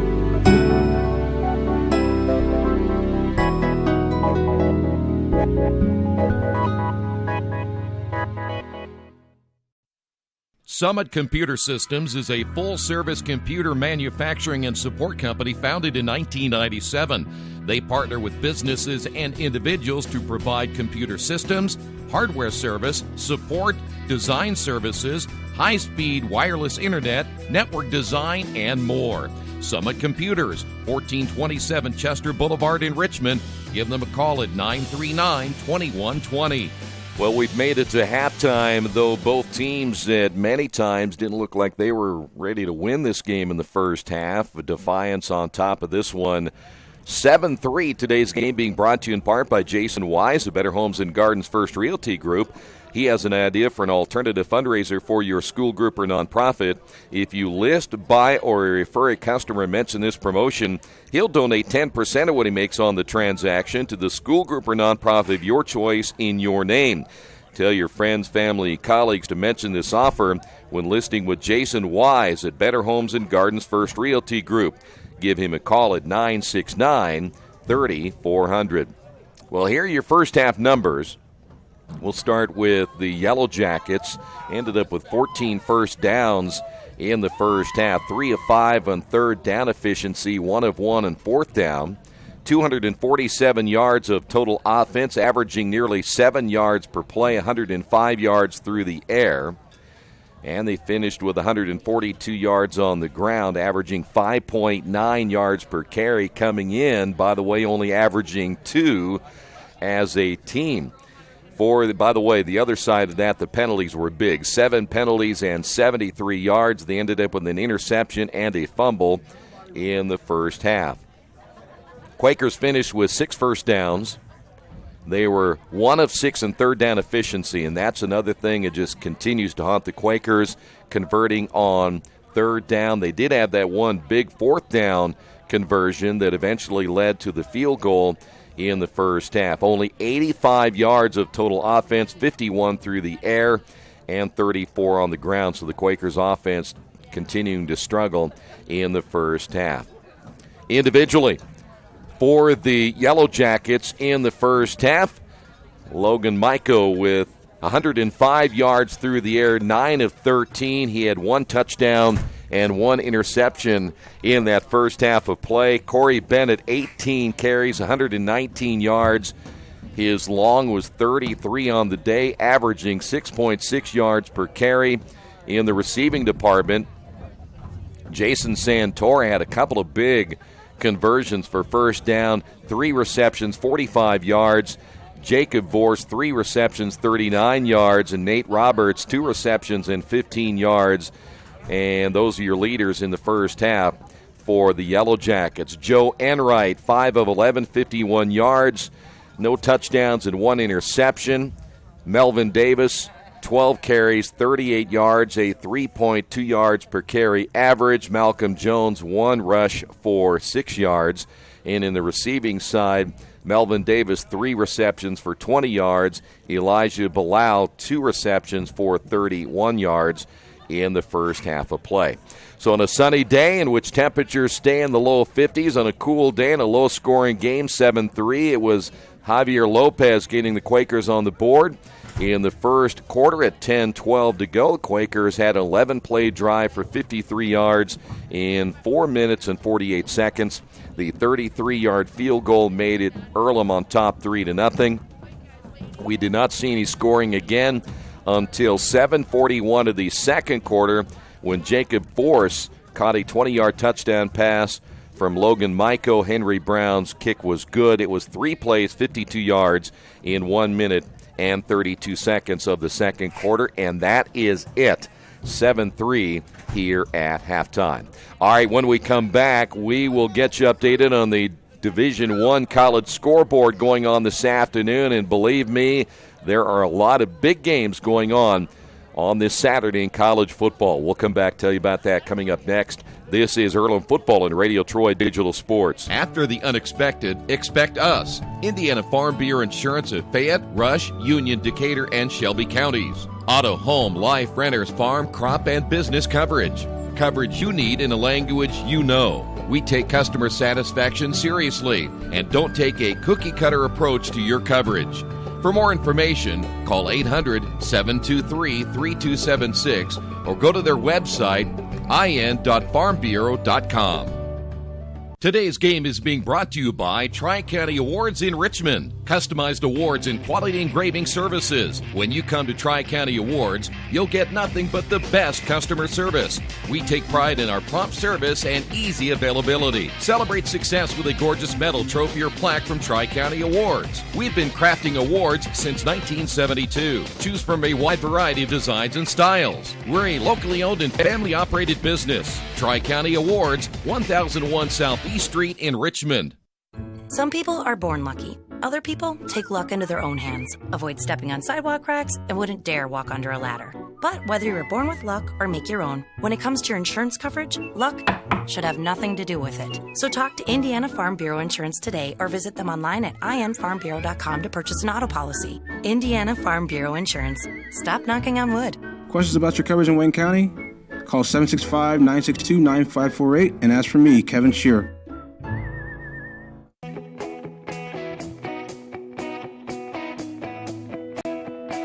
We check them better. Every Wetzel Better Buy certified vehicle is fully inspected and reconditioned by ASE and factory trained technicians. And each Better Buy vehicle comes with a Carfax vehicle history report, so you know you can buy a vehicle with confidence.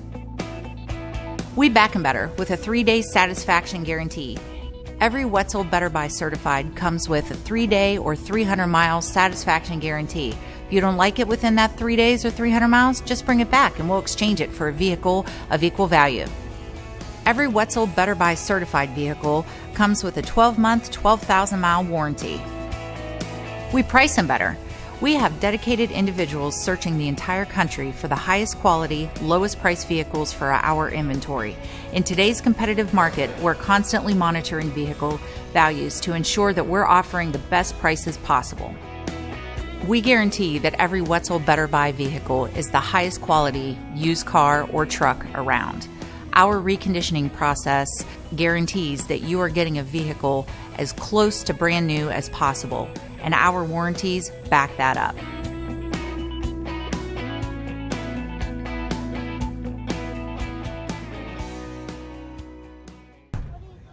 It is halftime here at Darrell Bean Stadium. 7-3 Defiance on top of the Quakers. When you're visiting the Richmond area, make sure you stay at the best place, the Best Western Classic.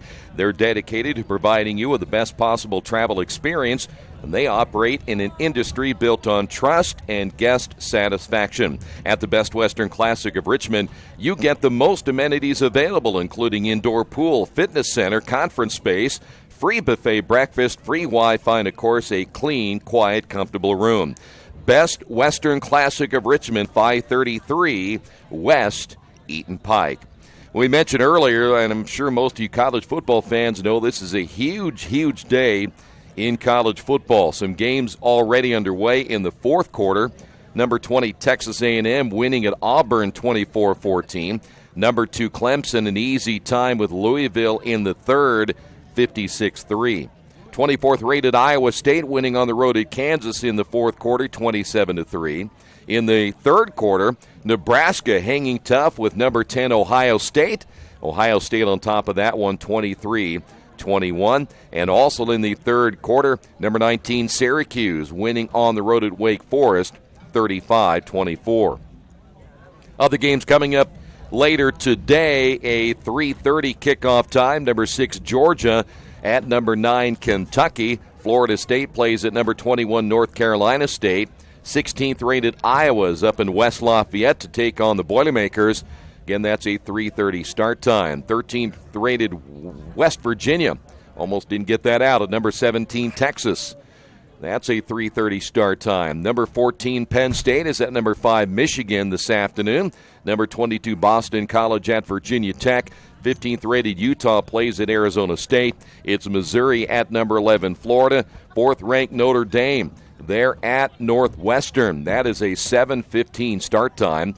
Number 18 Mississippi State home against Louisiana Tech. Of course, the big game of the day is number 1 Alabama on the road at number 3 LSU.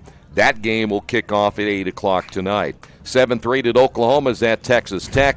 Number 23 Fresno State at UNLV. And California, they will be on the road at number 8 Washington State. I'm going to check out real quick before we take our final break and get ready for the second half. Action in the Big Ten today. It is Michigan State drilling Maryland 24-3 in the fourth quarter.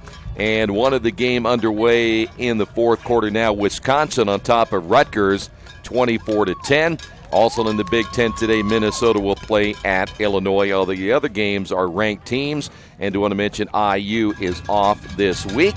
And in the Mid-American Conference, games going on today. One game in the fourth quarter, Central Michigan and Eastern Michigan. They are tied at 7 apiece. Well, right now, we're ready to begin the second half. We'll come back in just a few moments, see if the Quakers can get this offense rolling as they trail at 7-3 on the Wesley Bates Wealth Management scoreboard. Our community. It's where we live. It's where we work. It's where we play. At West End Bank, we're not just in the community, we're a part of the community. And that's why we support over 100 programs for local nonprofits and schools, including our financial literacy program that positively impacts countless students throughout the area. You bank locally, so we give back locally to watch people grow with endless possibilities. Since 1994, Beach Automotive has provided motorists in the Richmond area with comprehensive auto repair services that include car and truck care, alignment, brakes, tires, engine, transmission, and more. You'll be hard-pressed to find the same level of expertise that our auto mechanic specialists provide. For a high-performing vehicle, trust Beach Automotive. To learn more, call 765-966-8181. Beach Automotive, 110 East Main Street, Richmond. Big Boys Pizza is now open in Richmond, located at 1015 East Main Street, next door to the Civic Theater. The menu has great sandwiches, pasta, salads, and of course, pizza. Come dine in, carry out, or have your food delivered day or night, at home or at the office. Other locations are in Connorsville and Brookville. Bring in a sports ticket after any game and receive 10% off your purchase. Ticket must be dated for the same day as your purchase. Dine in, take out, or delivery, Big Boys Pizza. 765-488-0023. Kate's Cages is the #1 indoor training facility for baseball and softball in Richmond by far. With top flight instructors, you will learn how to play the game the right way. Everything from pitching, hitting, catching, and fielding. Kate's Cages will also have the opportunity to participate in triple play fall ball, the softball academy, individual and team camps, and individual private workouts. Kate's Cages Baseball and Softball Indoor Training Facility, 1366 Rose City Boulevard. Call 993-2353 for more information. Our community. It's where we live. It's where we work. It's where we play. At West End Bank, we're not just in the community, we're a part of the community. And that's why we support over 100 programs for local nonprofits and schools, including our financial literacy program that positively impacts countless students throughout the area. You bank locally, so we give back locally to watch people grow with endless possibilities. Hello, my name is Kyle Schwarzkopf. I'm the manager of Kyle's National Road Auto in business in Richmond since 1979. We employ ASE certified technicians and we have over 80 years of experience. We work on all domestics and most European and Japanese cars. Give us a call at 966-1555. Kyle's National Road Auto Service. My name is Kyle Schwarzkopf and I approve this message. As Earlhamites, when we set our minds to do something, we see it through. Because when we strive to do what's right, we believe ways will open for us. It's why we design inclusive playgrounds and innovative transportation solutions. Why we work to solve water crises and pioneer new technology. Why we commit to bridging gaps and exploring the unexpected. It's why we stay curious. Why we insist on better answers.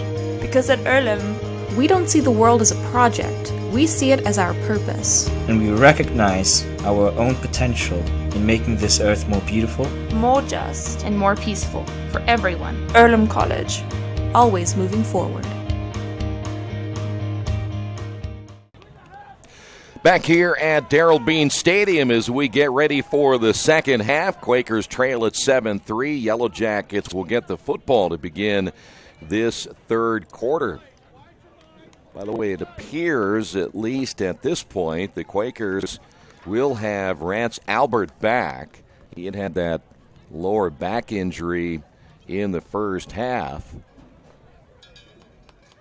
But he is apparently back and ready to go. They checked him out at halftime. That's good news for the Quakers. Well, Defiance, after failing to score on that final drive of the first half. Boy, how many times did they get the football in the red zone in the first half and failed to get it into the end zone? Just one score. They really struggle. In fact, you look at both teams' numbers, it doesn't surprise you that you're at 7-3. But the way Defiance was able to move the football in the first half, just unable to finish it off, get that ball in the end zone. So Quakers will tee it up at the 35-yard line.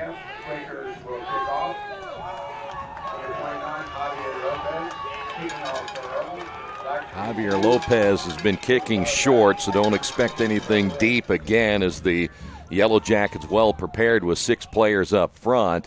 And there's an onside kick. It didn't even go the 10 yards necessary to get the onside kick recovery, so Earlham will give Defiance excellent field position at the 43-yard line. That's a tough gamble to make for the Quakers to let Defiance play with a short field to begin this third quarter.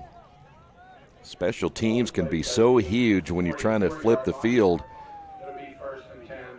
Quakers have had only just the one punt so far today, and now the Yellow Jackets will trot their offense back out. First down and 10.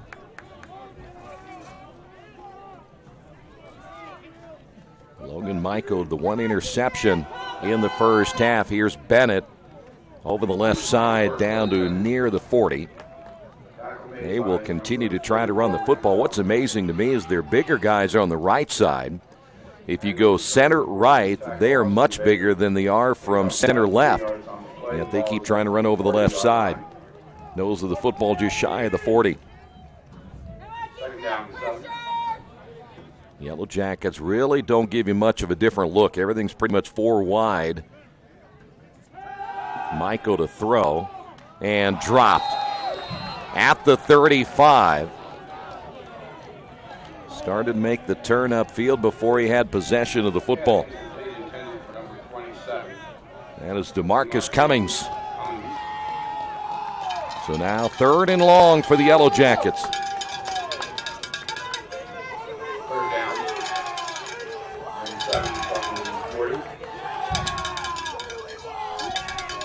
Crowd trying to get the Quakers defense rolling here in the 3rd. They came up with 2 turnovers in the first half. Shotgun formation, pumping, now throwing to the sideline and overthrowing the intended receiver. That was Cummings again. Yellow Jackets trying to get the big play for the first down, and they're going to go ahead and go for it. Maiko has thrown 16 interceptions this year. Quakers had good coverage on Cummings on that pattern down the left sideline, and now it'll be 4th down. Maiko, 4 wide, split even to each side. Bennett the lone setback. Hand off Bennett, and a flag is down. Guess what? Another penalty flag. And it's going to be on the Yellow Jackets. Well, they just continue to be their own worst enemy. Ball start. Offense, number 55. 5-yard penalty. Penalty called against Dominic Fannin, a freshman. So instead of having it 4th down and about 7, you've got it 4th down and 12. Micah will keep the offense out there. They feel their defense is good enough to stop the Quakers today, which in reality has been, other than the field goal. Rance Albert, by the way, back in the middle of that Quaker defense. 4th and 12, and now Bennett will shift to the right. Michael to throw. Airs it out down the sideline, in the air. Touchdown! Coming back is DeMarcus Cummings on 4th down, and you're talking about a 44-yard touchdown pass. And we may have a flag down again. We do in the end zone. That may be after the touchdown reception. A little too much celebration going on. But how about coming back to Cummings? Cummings dropped the football. After the play, unsportsmanlike. 27. Yeah, it was Cummings who celebrated too much. But again, he had dropped the football, and then they went deep down the left sideline the second time, overthrew him. And then on 4th down from the 44-yard line, they strike a huge blow to that Quaker defense. So now the extra point attempt, which can be big in a game like this. It's a low kick, but it is good enough to get across the crossbar and through the uprights. And Defiance on their first possession of the 3rd quarter. The long touchdown pass now leads this one on the Wesley Bates Wealth Management scoreboard, 14-3. Georgia Direct is your one-stop source for floor coverings and decorating ideas for remodeling a home, office, kitchen, or bathroom. Their showroom offers quality products from Mohawk, Shaw, Armstrong, Craft Made, and many more. They proudly offer Richmond the best quality and variety of home design solutions at competitive prices. At Georgia Direct, their goal is to deliver an outstanding customer experience from selection through installation. Georgia Direct Carpets and Cabinets, 5200 National Road East, Richmond.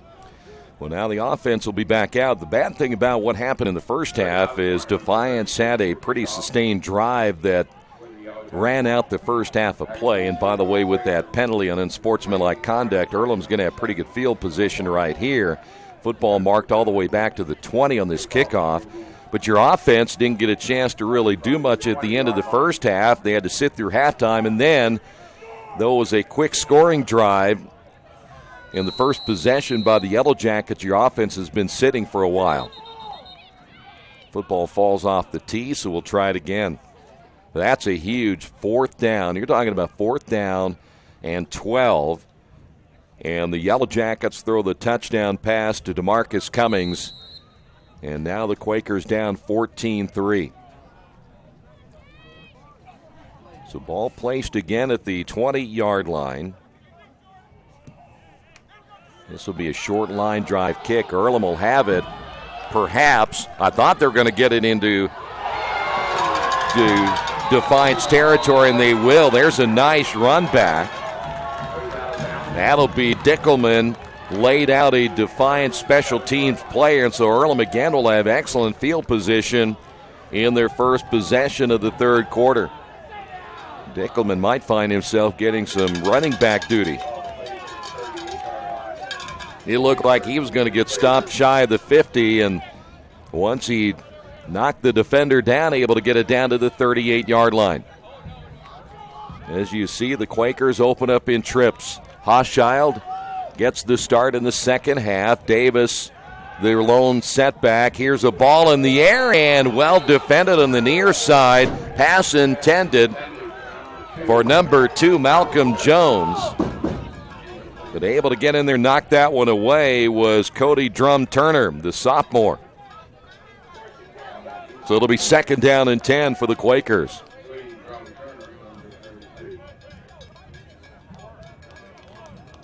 Boy, Quakers need to get something on the board right here. 5 wide. Trips to the right. 2 receivers now to the left. Hash mark to the left. Hochschild rolling. Looking to throw. Stops. Fires over the middle. And caught by the Quakers, number 7. That's going to be Jamel Barnes. And a first down for the Quakers down to the 21. So Barnes comes up with his first reception of the afternoon, the sophomore from Muncie Central High School. And the Quakers drive again. Davis in the backfield along with Hochschild, this time working with one receiver to the right, trips to the left. Hochschild to throw again. Now steps up, starts to run with it, and then gets dropped. Probably needed to get rid of that football before.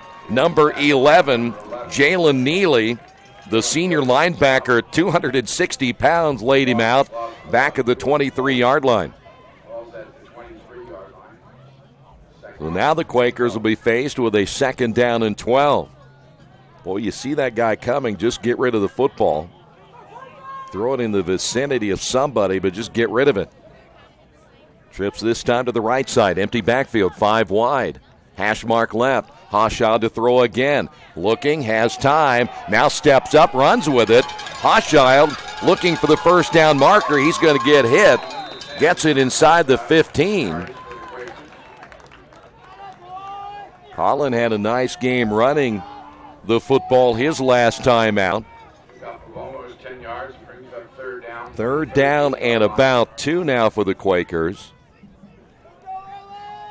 12 minutes remaining here in the third quarter.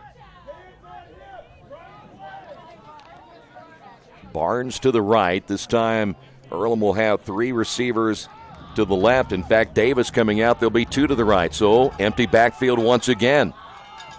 Now Davis in motion. And Hochschild fakes it, keeps it himself at the 10. Breaks another tackle and then driven out of bounds, but another first down. Down to about the 4-yard line.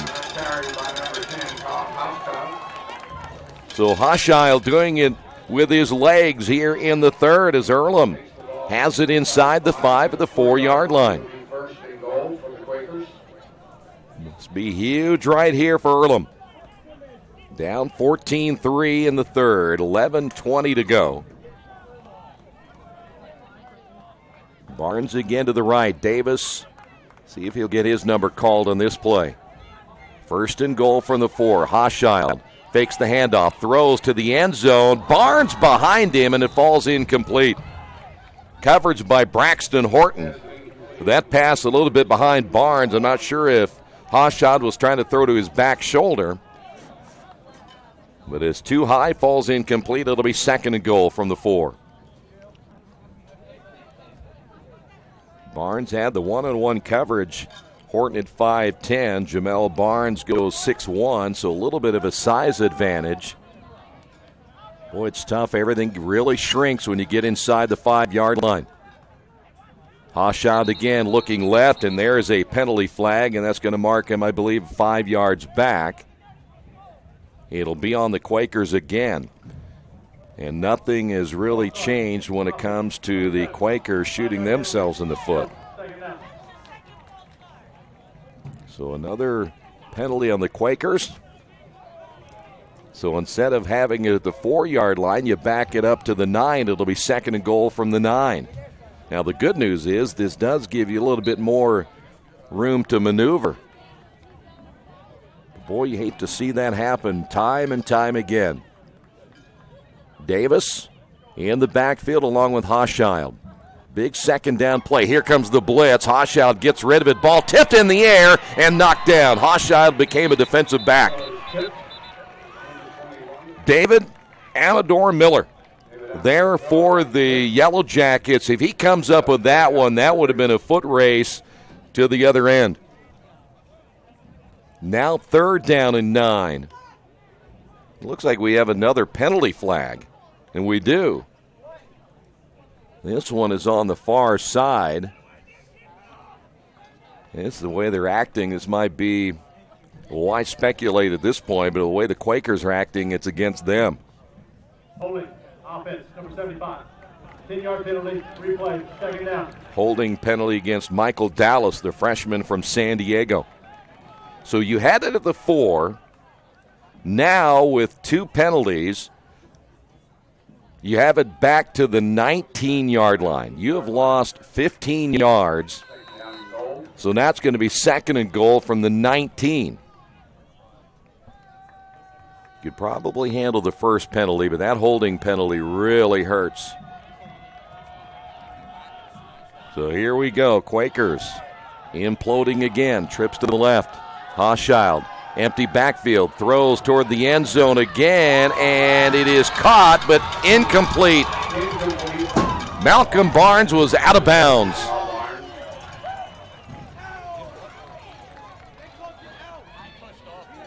I don't see any penalty flags, at least for the first time in a while, so Malcolm came up with the catch, but he was out of bounds when he made the catch, and so the Quakers faced with a 3rd and goal from the 19-yard line. 10:36 remaining in the 3rd. It'll be 4-down territory no matter what. Davis in the backfield with Hochschild. Collin to throw. Steps up in the pocket. He has plenty of room. Throws toward the end zone, and another incomplete pass. Well, I said 4-down territory, but perhaps I was wrong. It looks like they're going to bring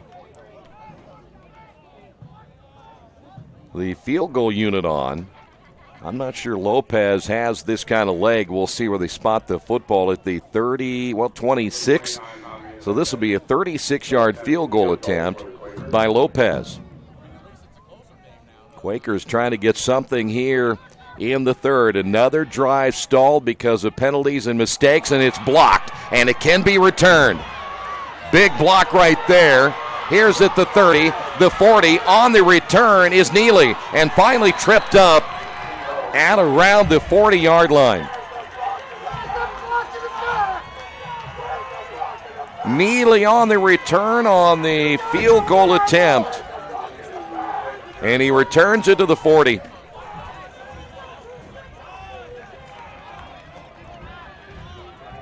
Well, Earlham shoots themselves in the foot again. So not only do you drive to the 4-yard line, you end up with 2 big penalties, and then you try the field goal attempt, and that was iffy too. I thought they should have just go ahead and go for it. Try to throw to the end zone. When you've lost 51 in a row, you might as well take a shot at the end zone. So now Defiance will have it on the nice return by Jalen Neely, all 260 pounds rumbling his way down the field. And now the Yellow Jackets. Trips to the left. Here is Bennett. Bennett up the middle. Quakers trying to strip the football. He's going to get about 4 on the carry. Quakers there, number 35. That is your leading tackler, Colby Walker, the junior out of Richmond. Football at the 36. Here, this is a huge possession. You got to stop him here. You cannot afford to fall down 21-3. The way the offense has struggled to get points on the board.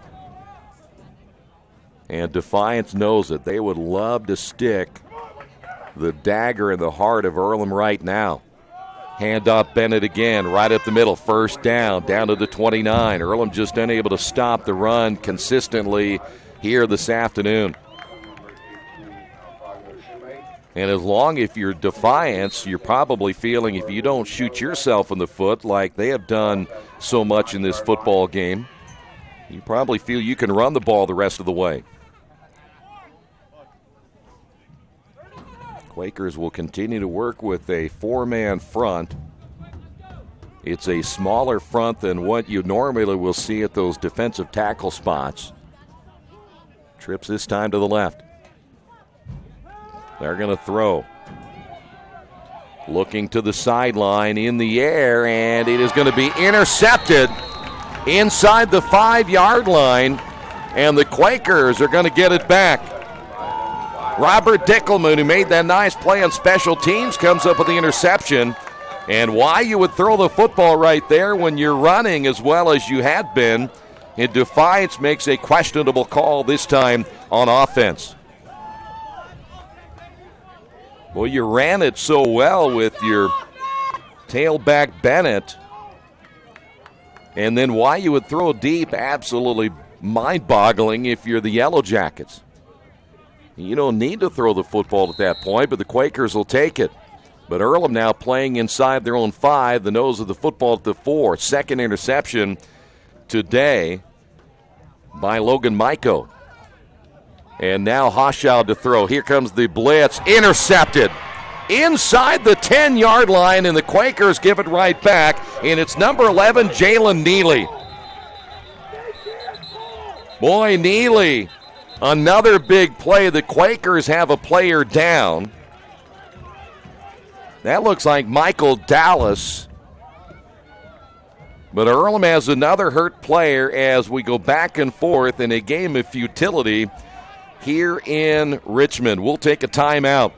Quakers will tend to the hurt player. This is Earlham football and Radio Troy Digital Sports. Are you looking for the right place to work out? A place where you have several choices and can have fun at the same time? Well, that place is right here in Richmond, Family Fitness Works. Family Fitness Works has spinning, Zumba, kickboxing, core works, kick fit, body pump, body flow, and much, much more. And don't forget, Family Fitness Works also has Richmond's most extensive free weights and Nautilus in the area. Check out their website at familyfitness.com or stop by at 213 North 3rd Street in Richmond. Hey, this is Steve, and out at Jiffy Lube the other day, a customer came in and said, Steve, this was my 100th oil change on this car, and you've done them all. Hi, my name is George Farrell, and I've been coming to Jiffy Lube for over 14 years. I recently just had my 100th oil change. I'd like to thank Steve Funkhauser and his staff for the great service that they've provided me over the years. Thank you to all, and I would recommend anyone to come to Jiffy Lube to get their car serviced. Jiffy Lube, #1 in customer satisfaction for a reason. Well, if you've been an Earlham football watcher this year, the MO has stayed the same. It's been a football team that just makes so many mistakes, and even when they get a drive going, they somehow manage to mess that up. And then when they get the football back on the turnover, they come right back and throw an interception. And the Quakers have a hurt player, and Defiance is going to have the football at the 7. We thought maybe it was 75 Michael Dallas who got the start today. Gives the Quakers some size with that offensive line, but with all of the confusion on that interception, he got knocked down in the end zone, and he is still down. The Quakers had made a little bit of a change. They had Luke Brake used more as a fullback today, only we only have really seen him a couple of times at that fullback spot. And Earlham again with a lack of, well, we're going to take that back. That is 76. That's Aaron Crichton. So not that you wanted to see Michael Dallas, but Crichton also, you don't want to see any of your offensive linemen going down, but Crichton is back up. And he's going to be helped to the sideline, so he may be lost for a while. And this is just kind of the way it has happened not only this year, but when you look at the Quakers over this long losing streak, you had a chance right there to perhaps, with that huge interception by Dickelman, to maybe get a stop, get the football back, perhaps go on a sustained drive, but they just cannot get into the end zone. And we saw the Quakers get down to the 4-yard line, and penalties hurt them again. So now, just like Defiance never even gave up the football. So football inside the 10-yard line. This is an option pitch, and that'll get to the 5.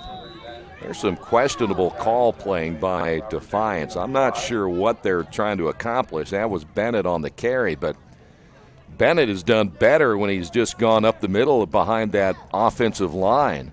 The last time they tried to throw it deep, I couldn't figure that play out either, but this time you go option, which they haven't run all day, run pass option, and you try to get Bennett to the outside.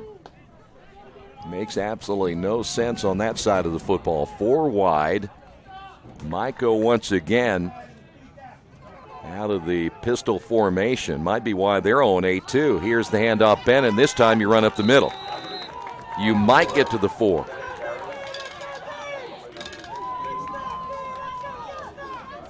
So now it's going to be 3rd and goal. 7:37 to go. You can really understand why the Yellow Jackets, though again they have a new head coach, why they're 0-8. And why they're struggling against a team that has lost 51 in a row.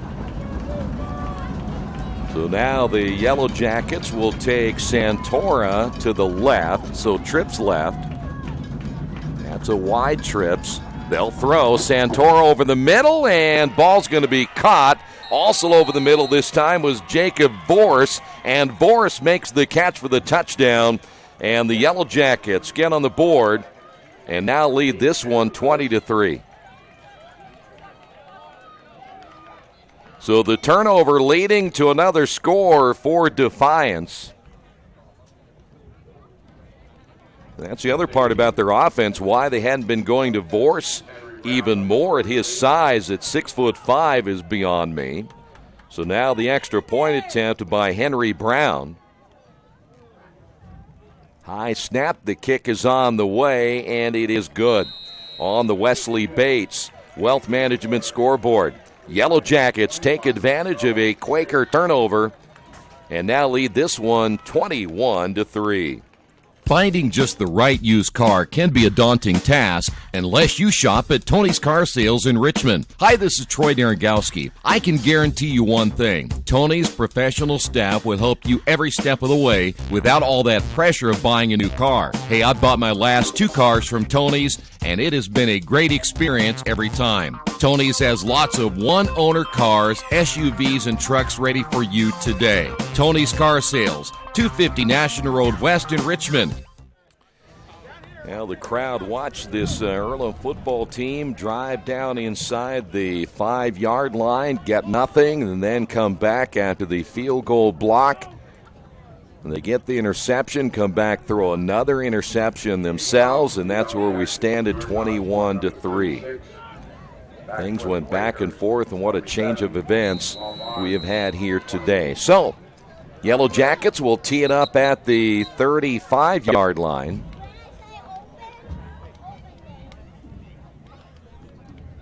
They've reset the play clock back to 25, and so Yellow Jackets will kick it off. It's generally been a short kick. This has not been a good day for kicking either way. Bray inside the 25. Bray trying to get to the outside, gets a nice block, 30, 35, and goes out of bounds at around the 37.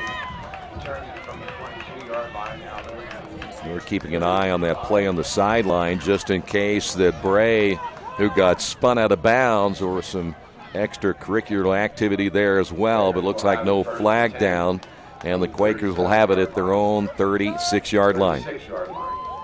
Well, we were watching Hochschild after the interception, and he had a meltdown moment on the sideline, so he is back on the bench, and Joe Enright is now back in for the Quakers.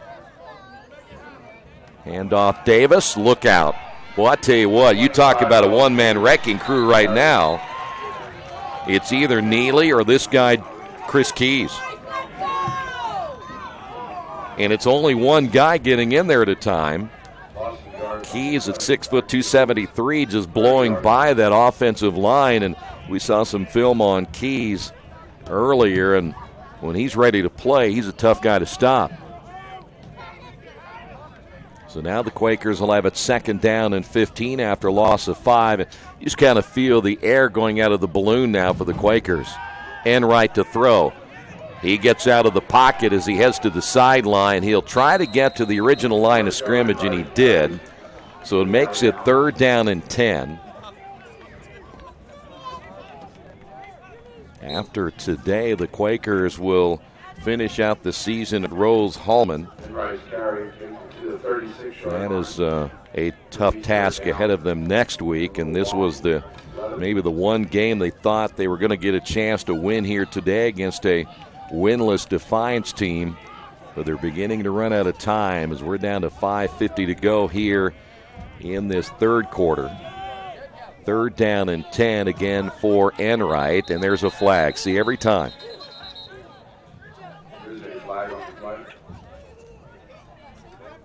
So instead of, again, 3rd down and 10, you're probably looking at 3rd down and 15, as that was movement on the Quakers.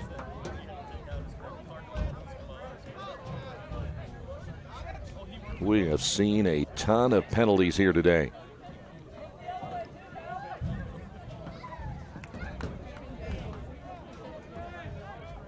Ten penalties on Defiance. That'll be the 5th penalty on the Quakers. Number 2, who's lined up in the neutral zone.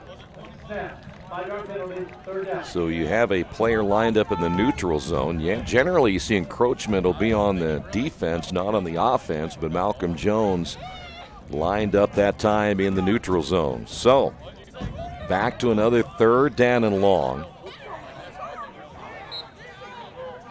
Earlham back to the empty backfield, and they'll go with 5 wide. Enright back in, takes the snap. Here comes the pressure up the middle. Enright gets away, throws, and almost intercepted at the 45 by Bo Barkley, the safety. And let me tell you what, he was in stride. I'm not sure if he makes the interception, anybody catches him, because he would have caught everybody off guard heading the other way. So Earlham will bring the punting unit on as Jordan Christian is back in. That is going to be Roberts. That's a short kick, and we'll take a Defiance bounce. Earlham's got to jump on that football as it rolls to the 50. That gave them an extra 3 or 4 yards on the bounce. Today's game being brought to you by your Richmond area Subways. Each day of the week you can get a different 6-inch sub with no artificial flavors or colors. Only $3.50. Every Monday, the sweet onion chicken teriyaki. Tuesday, the oven-roasted chicken. And Wednesday, the turkey breast. Treat yourself at Subway. 4 locations in Richmond and Hagerstown. Subway, eat fresh. So the Yellow Jackets have the football at the 50-yard line, as Earlham's offense, again, unable to do anything with the ball. And so the Yellow Jackets take over again, and they're going to work under center this time. Maiko's been there a few times. Here's the handoff to Bennett. That'll be a face mask on the Quakers. They got Kobe Walker. There's another flag down. We could see that from here. What is the mystery about Defiance is they have all these really good receivers. Maybe they don't trust Michael to throw the football very much because of the interceptions, but why you would put Michael back under center, that almost has been a key for the Quakers, knowing they're going to run the football. They have not run any formation yet under center that has been a passing situation. Quarterbacks these days just don't go under center and throw the football. Not in college football anymore. They're generally always out of the shotgun or the pistol. And now the near side official will blow this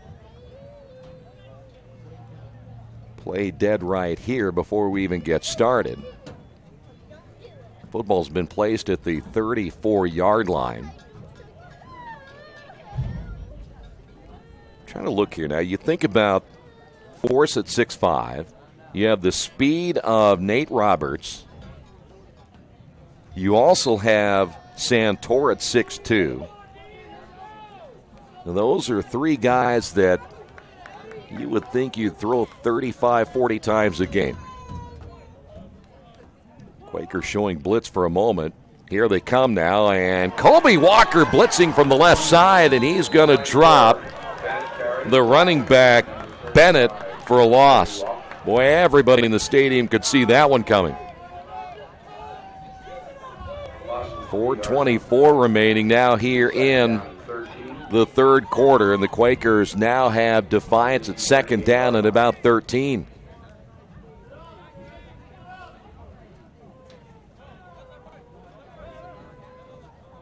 Boy, you can just see the body language, which I'm not real surprised about for the Quakers. Many of the players on the sidelines just kind of deflated.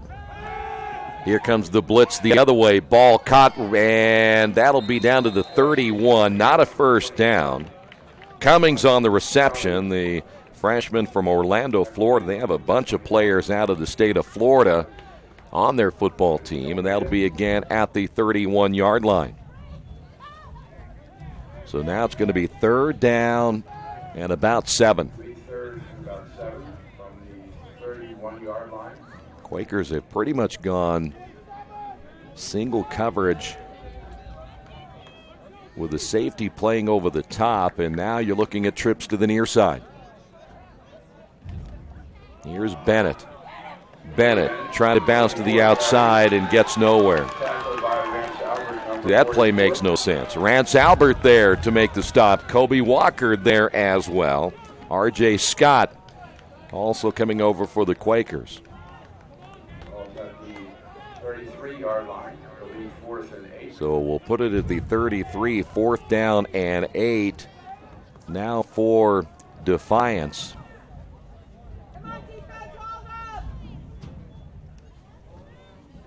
Sure, the Yellow Jacket fans kind of wondering at times about some of the play calling that we've seen here today. And, yeah, they're leading 21-3, but there have been some weird things going on. They're going to throw. He just wings it in the air, and it's going to be caught on the far side, and then it's going to be dropped, or did he hold on? He did hold on.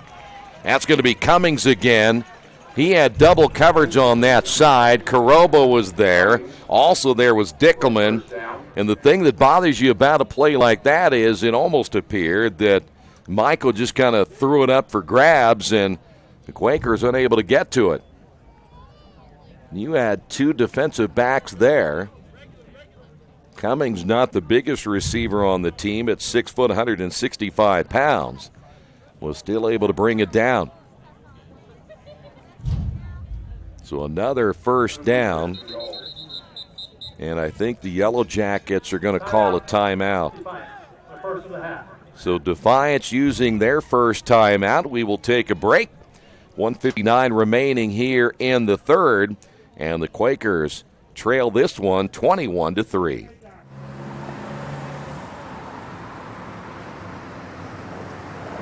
I got this.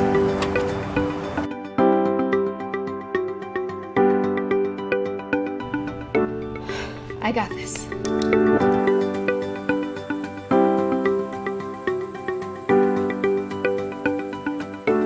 I got this. At Harrington Hogue, we believe your life belongs to you. That's why we work hard to make sure that your insurance coverage is the last thing you have to worry about. So when it comes to keeping you protected, we got this.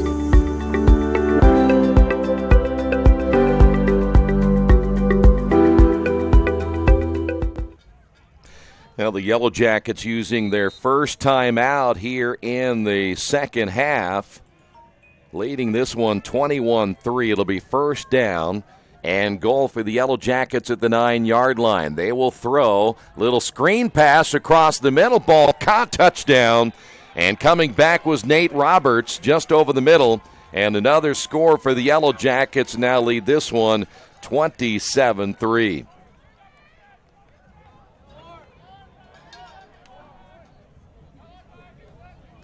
That was a pretty good play by the Yellow Jackets that time. Had everybody going to their left. And then just brought Roberts back over the middle for the score. And here's Henry Brown. Brown, a left-footed kicker out of England. And it's on the way, and it is good. On the Wesley Bates Wealth Management scoreboard, it's all Defiance here in the third, 28-3. Little Sheba's Restaurant and Zini's Place. Come join us in Richmond at 175 Fort Wayne Avenue or at our newest location in Centerville at 129 East Main Street. Grab one of our gourmet pizzas, a deluxe sandwich, steak or fresh salad, and an ice-cold beer or your favorite wine. Featuring live music every Tuesday, Friday, and Saturday, plus more in our smoke-free environment. 10% discount with a valid student ID. It's better than being home. New Vision Sports is a training program that focuses on the training and improvement of this serious-minded athlete, including all ages and skill levels. From creating customized workout plans to providing ongoing motivation and support, New Vision strives to help you achieve your training goals. Their trainers use a variety of effective workout plans based on your specific goals. New Vision Sports, 977-5831, or go to their website, newvisionsports.com. That's New Vision Sports with a Z. Earlham now down in this one 28-3 as the Yellow Jackets have scored the first 14 points of this second half. Short kick. Quakers will have it at about the 41. There for the Quakers, R.J. Scott. Well, unless something drastic happens for the Quakers, the losing streak will hit 52. Unless they can find a way to put everything together next week, they'd have to have a great performance against Rose to win over there in the final game of the regular season. They'll go into the offseason with a 53-game losing streak. Of course, there's always plenty of talk about where this program needs to go next, and that is a commentary perhaps for another day, but Earlham is going to have to decide how they want to approach this football program from here on out. I mean, they've been depleted down to 30-some players again for another year, and the losing streak just keeps getting worse. Hochschild back in. Davis starts to his right, cuts back to his left, and gets back to the line of scrimmage. That's about it. Let me tell you what, Jalen Neely, maybe 260. He's a pretty quick guy at 260. We even saw that on his return of that blocked field goal. They've got some players on this Defiance defense, especially when you talk about that front seven. Also needs the new paint on their helmets. Davis on the outside. Nice block as Davis may get a couple. Bilal made that nice block to enable the Quakers to gain some positive yardage. 1 minute remaining here in the third. So now the Quakers another third and long. It'll be third down at about 6.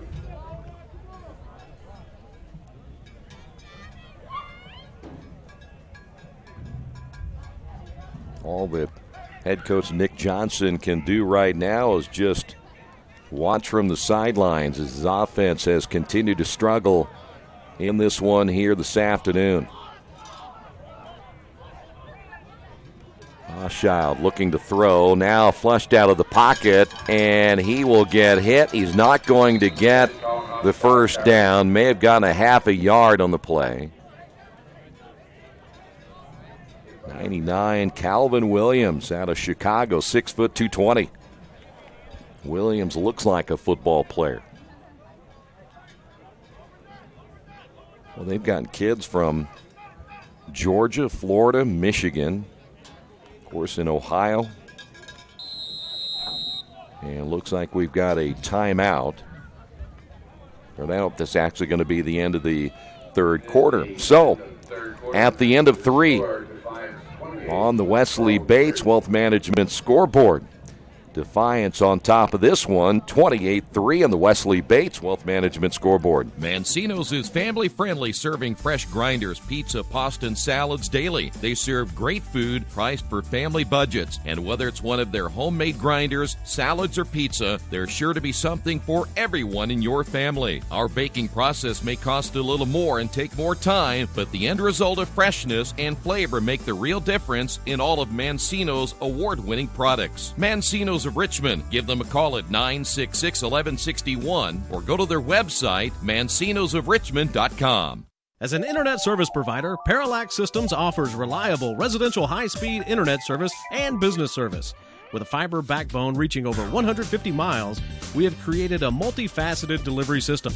Our dark fiber leasing has proved beneficial to public and private sectors alike. Parallax serves Wayne County and surrounding areas. Parallax Systems, when speed matters. A division of Richmond Power and Light. Well, we're down to the last 15 minutes of this 2018 home schedule. Quakers will have to punt the football away at 4th down and long. Short kick, a wobbly kick, and Roberts makes the fair catch at the 19-yard line, and that's where the Yellow Jackets will take over 1st and 10. We'll get a chance here in the fourth quarter. We'll get you another update on college football going on this afternoon. And we said at halftime, most of you already know there are a ton of big college football games going on. Ohio State now leading Nebraska 36-24 in the fourth quarter. The final, Clemson pounding Louisville 77-16. Auburn upsets number 20 Texas A&M 28-24, and Syracuse, number 19 in the country, now leading Wake Forest 41-24.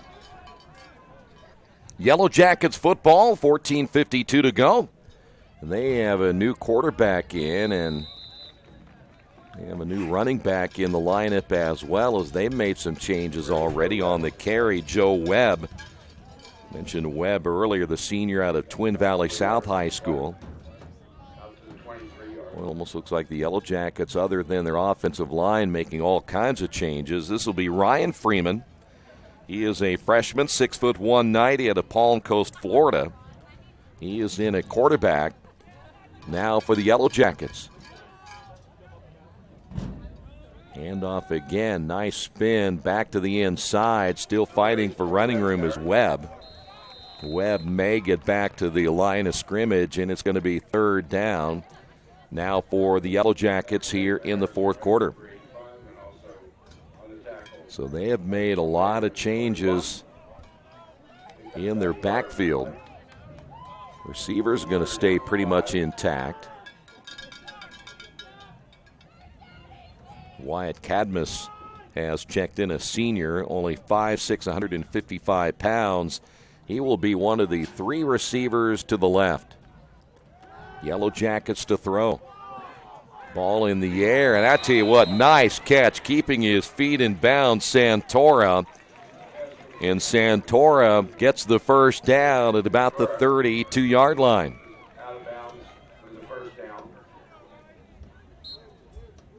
Boy, Santora has been big today. Very impressive receiver.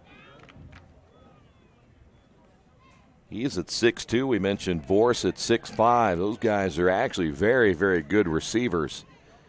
I mentioned it earlier, it'd be hard for me not to try to throw to them about 30 or 40 times a game. Freeman again out of the shotgun. Here is Webb around the right side. Webb, nice move up the seam at the 40, gets the first down again. And a nice run by the senior Joe Webb. Webb at 5'11", 208 pounds. Ball's at the 43-yard line. So Yellow Jackets will have it first down and 10 at the 43, and right now they're just going to try to use as much clock as they can. They're on the verge of now snapping an 11-game losing streak. Get their first win of the 2018 season. Now under center, and Webb will carry. See, that play makes no sense again. You know that every time they go under center, they're going to run, and the Quakers know it as well. And so Webb's going to get dropped for a loss. You talk about tipping off the defense, what you're going to do. Back to the 40-yard line. Second down, 13. So now it's going to be second down and 13 back to the 40.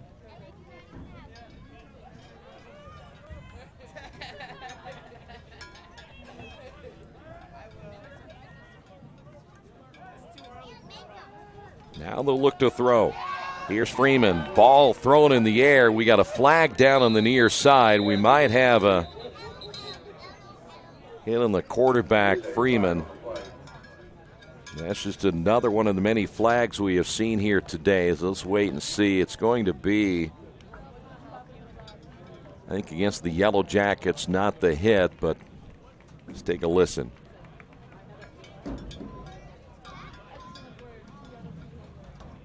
Ineligible receiver downfield, offense. So an ineligible receiver downfield. The Quakers have declined the penalty, so it'll be third down and 13.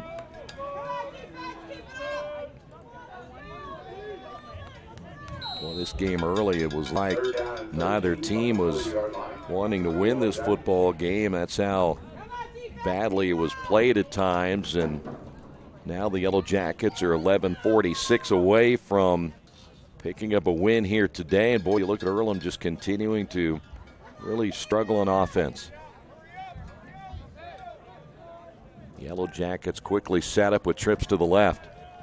They'll throw. And a little bit high at the 45. Pass intended once again for Cummings. Broken up by number 12. There for the Quakers was Cole Burrell. Brings up fourth down. So now fourth down for the Yellow Jackets. Stopping the clock at 11:43.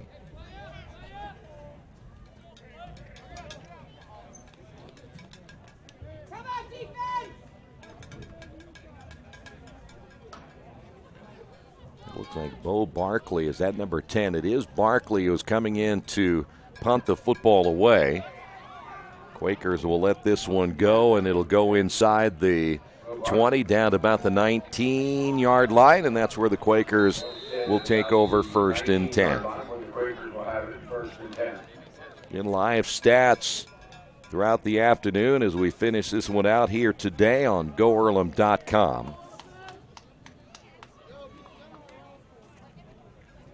By the way, that final now between 19th-rated Syracuse beating Wake Forest 41-24. Ohio State about ready to wrap up Nebraska, though the Cornhuskers have closed it now to 5 at 36-31 with a minute 36 remaining. That's not going to help Ohio State's cause in the football poll balloting. Here's Hochschild on the run. He can't get to the outside, and guess who ran him down? Jalen Neely. Neely's like, you know what, I might be 260 pounds at 5'10", but I can get to the outside, and he did. That's going to be another big loss for the Quakers and take that back about another 6. So let's call it second down and about 16, and Davis on the carry, left side, finds a hole at the 30, or should say 25, out to about the 28. going to be short of a first down by about a yard. It'll be now 3rd down and 1. 10:42 remaining. Quakers will lose here today for the 52nd straight time. Hochschild throws, ball caught. On the catch on the near side is Jamel Barnes. Takes a hard hit but stays on his feet to get an extra yard or so. There is David Amador Miller. We were putting together some numbers earlier. The last time the Quakers had won a football game was back on October 26th of 2013. If you start adding the numbers, first down here for Hochschild pumps, and now will run it himself. 35, there's another flag down. 5 years, 8 days ago is when the last time Earlham won a football game. We're talking about 1,834 days, 262 weeks, 60 months. Well, that's going to go against the Quakers. 44,000 hours. 2.6 million minutes and 1.5 billion seconds. Last time that the Quakers won a football game. Back to the 23 on the penalty. 10:03 remaining, but the question is, where does this program go in the future? I think there's got to be some soul searching on what they're going to do.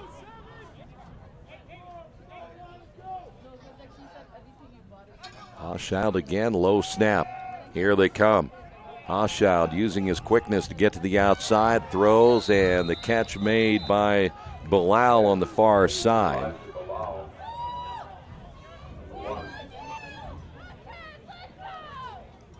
Football at the 32. Ball to the 32-yard line, 2nd down, and about 16. Quakers again with 4 wide in this set. Hochschild again to throw. Backside, ball tipped in the air, and Davis almost came up with it. Coming on the backside for the Yellow Jackets, Cody Brown, the outside senior linebacker. And Hochschild had to get rid of it as quickly as he could, and almost caught by Davis on the tip. So now the Quakers faced with another 3rd and long. This has been a situation they've been faced with a lot here today. By the way, the volleyball team in action in the HCAC volleyball semifinals today. Hochschild, there's another flag. Flag on the play.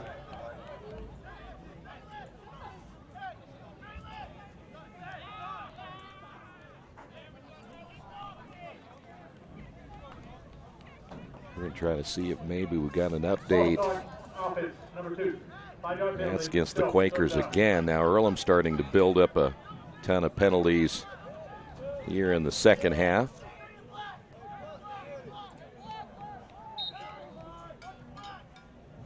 Third and long from the 27-yard Earlham line. taking on Rose in that semifinal matchup. Team they beat last week. 9:03 remaining. Empty backfield. Hochschild again to throw. Bilal makes the catch. 33-yard line. Well, short of the first down. Quakers will have to get to the 48 for the first down. It'll be 4th down.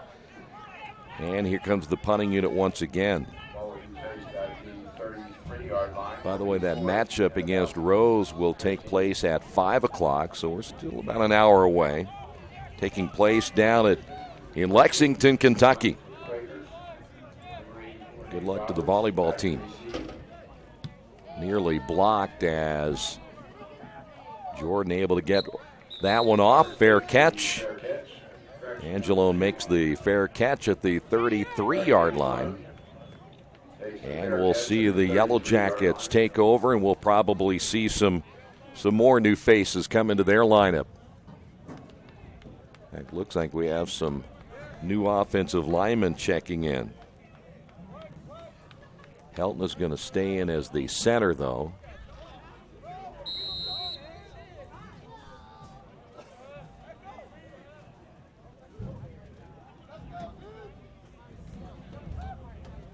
Defiance first down and 10. Back in a quarterback, Ryan Freeman. Freeman delayed handoff. Here is Tanner Hughes, and Hughes across the 35 to the 37. If I'm not mistaken, it was Hughes who fumbled the football earlier in the ball game, and it was Hughes out of Whitko High School, a senior. He had not seen any action after that fumble until right there. 7:52 to go.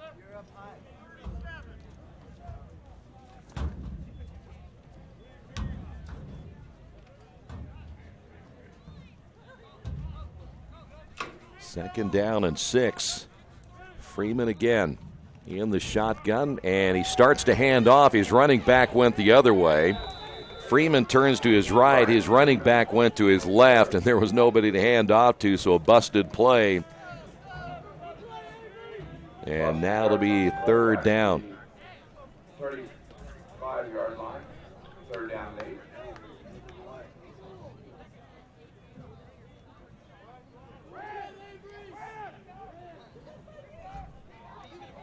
So now we're looking at third down and about 9 for a first down.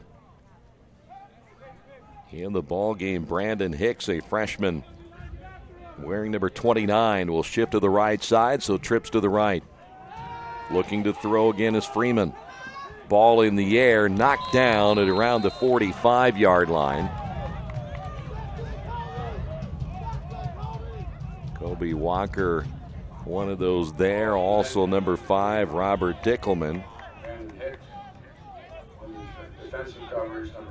So now the Yellow Jackets will have it fourth down, and they'll bring Bo Barkley.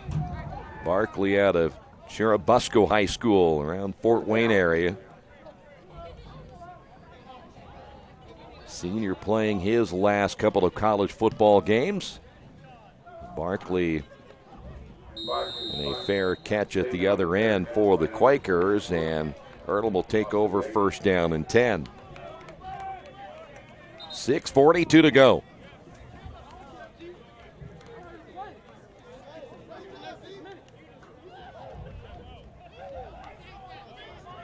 Earlham today will fall to 0-9. The Yellow Jackets will improve to 1-8.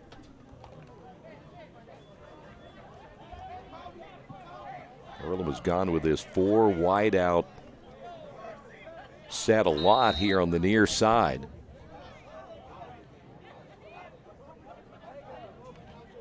Hosh out to throw again in the air, and that should be an incomplete pass, and it is. Both the receiver, Malcolm Jones, and the defensive back fighting for the loose football in the air, and the Quakers wanted a penalty right there, but no whistles. It falls incomplete. And it'll be second down and 10.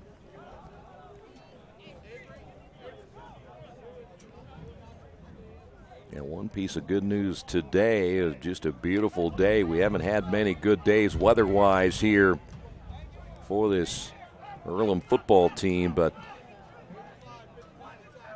they have had beautiful weather here today for their final game here at home. Here's Davis. Davis over the left side, goes out of bounds. Hopefully there's no extra shoving on that sideline. Davis going right into the Defiance bench, and the officials over there breaking it up, and now we got some extra jawing, and there's a flag. Now the players just keep going at one another.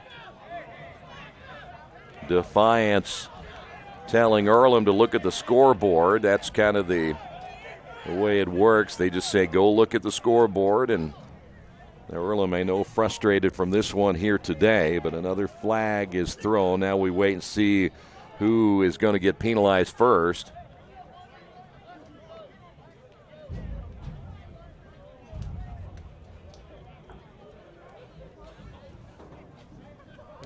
coach for the Yellow Jackets, who has made his trips around the college football world and even a brief moment in the Canadian Football League. Manny Matsakis is an offensive coordinator for the Blue Bombers. He was also an assistant coach at Texas Tech, head coach at Texas State. He was at Wyoming and Kansas State.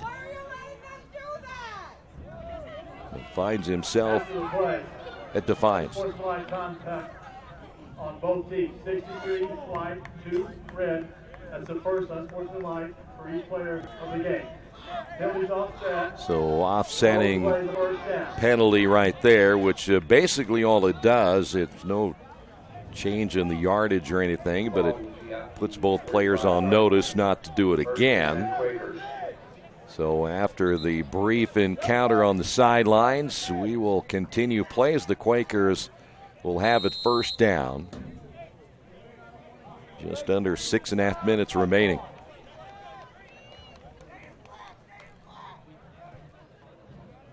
Davis will stay in as the lone setback. Quakers go trips to the near side. Child again flushed out of the pocket, throws to the sideline. Bilal is there at the 20, at the 10, the 5, touchdown Quakers.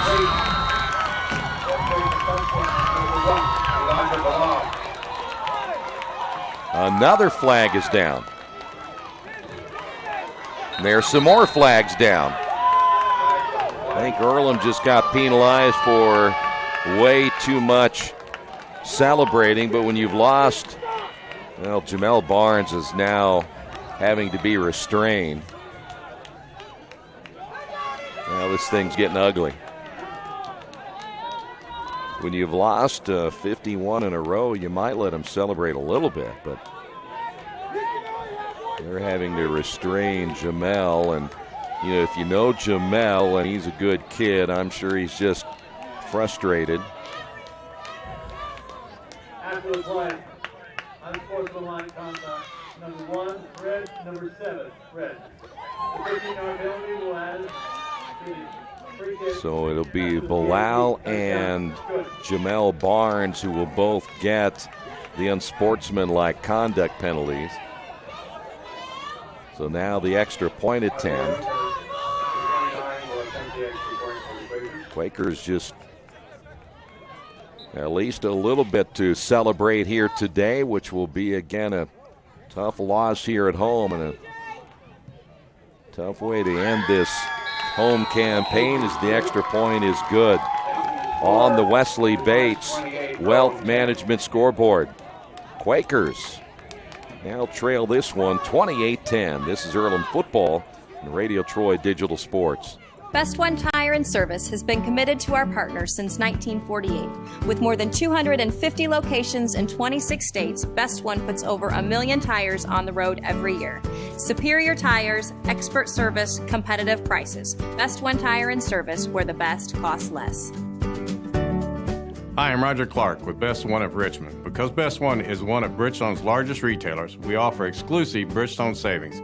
Visit us in Richmond to save on Bridgestone tires today. Well, the latest penalties will be marked off here on the kickoff. And again, once they get everything situated from where that ball will be placed, we'll find out where the Yellow Jackets are going to have pretty good field position one way or the other. The officials are still actually the head referee, and so they're still way down in the end zone. As they were talking about it quite a bit after the Quakers get their first touchdown of the afternoon on the pass to senior Elijah Bilal.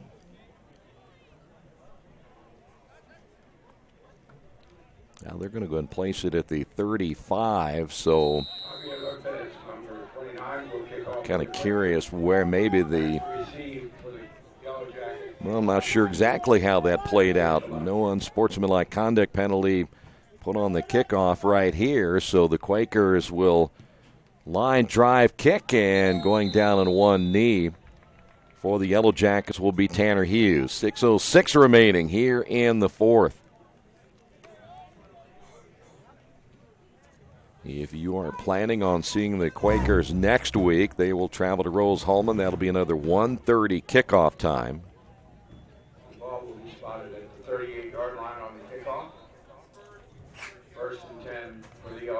Well, if you're looking for at least another bright spot, the Quakers have only given up 28 here today. That's the lowest point total that they have given up all season.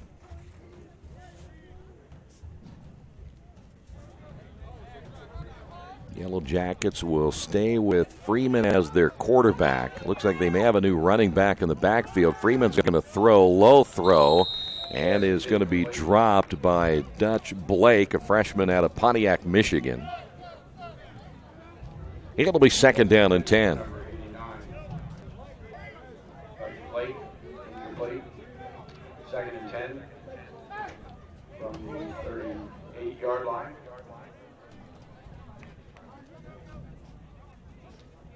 See if we can pick up who the new running back is, and we won't get a chance again. Another broken play. Quarterback went one way, and the running back went the other. Like it was number 28, which is Shaquan White. And there's a timeout. Well, the Robert Lee is getting the group together. I don't think he's too happy with his football team right now. And generally, you don't see an assistant coach come out of the press box. I can hear him from up here.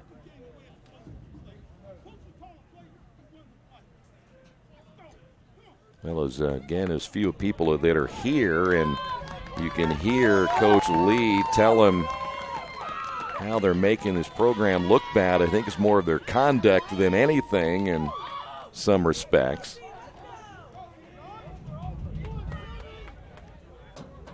So Coach Lee came out of the press box to get them all together to have his say as Nick Johnson kind of stood away from it and let the assistant coach say what was on his mind. On the carry, Justin Calabrero.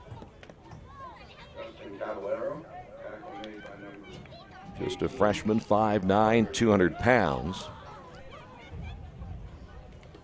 And we still have 5.5 minutes remaining in this one. Most of the fans are ready to put this one in the books, and Quakers will have lost their 52nd in a row. It'll be fourth down now for the Yellow Jackets. They'll run it again, and they're going to get a first down out of this run and more. Down to the 45. Caballero once again on the carry out of Riverview, Florida. Now, they should be able to run a lot of the remaining clock off of this one here.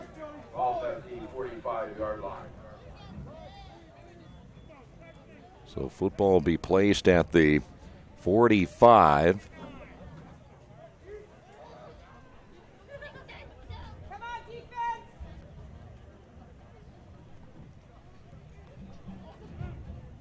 So first down and 10 once again, and the carry by Caballero. He will be dropped for a loss. There for the Quakers, Alfago Shoemake.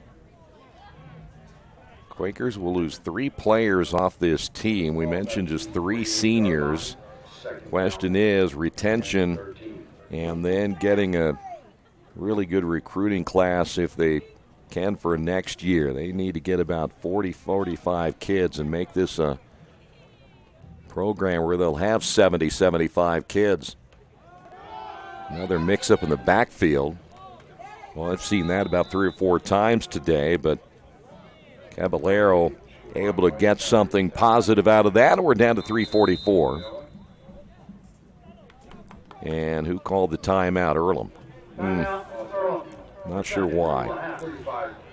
We'll take a quick break. Quakers trail this one 28-10 on the Wesley Bates Wealth Management scoreboard. At the Reed Orthopedic Center, our physicians and support team devote themselves to helping you return to a healthy and active lifestyle. Our expertise includes shoulder, elbow, foot, ankle, hand, wrist, hip, and knee injuries, as well as pain management and rehabilitation and school athletic training programs and sports medicine. We are committed to providing you with the best possible orthopedic treatment that we can. To request an appointment at the Reed Orthopedic Center, call 765-935-8905. Quakers get a timeout, and they will have one timeout remaining here in the second half. Third down and long. We'll call it third and about 9 now for the Yellow Jackets. At the beginning of the fourth quarter is when they brought Ryan Freeman in the ball game.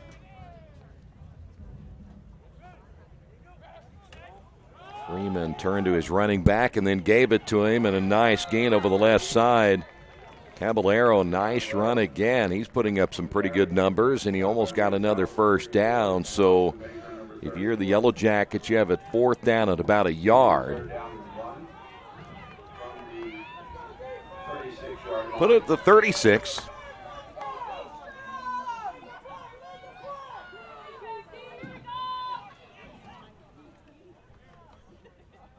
Well, if you go again, I would venture to say, well, they've taken Caballero out of the ball game.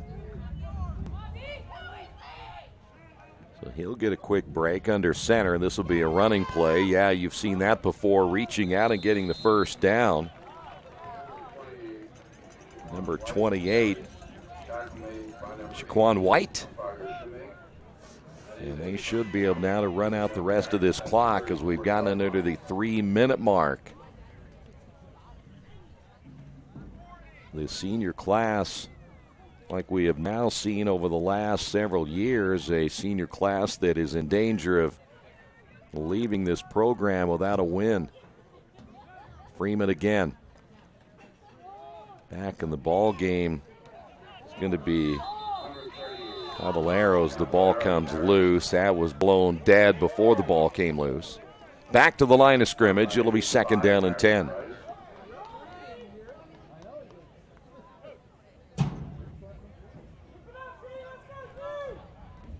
And we come up on the 2-minute mark. Second down and 10 from the 34.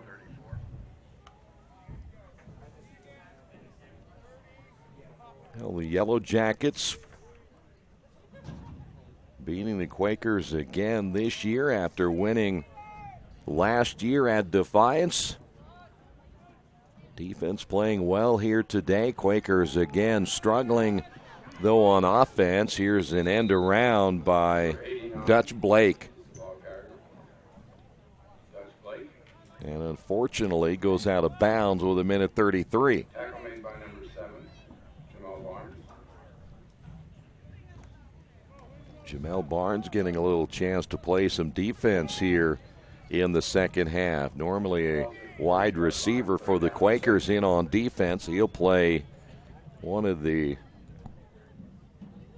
corner spots on the near side. Minute 33 to go. And it'll be third down. Handoff over the right side. That's going to be close to a first down. Caballero once again on the carry. And the Yellow Jackets close to running this one out.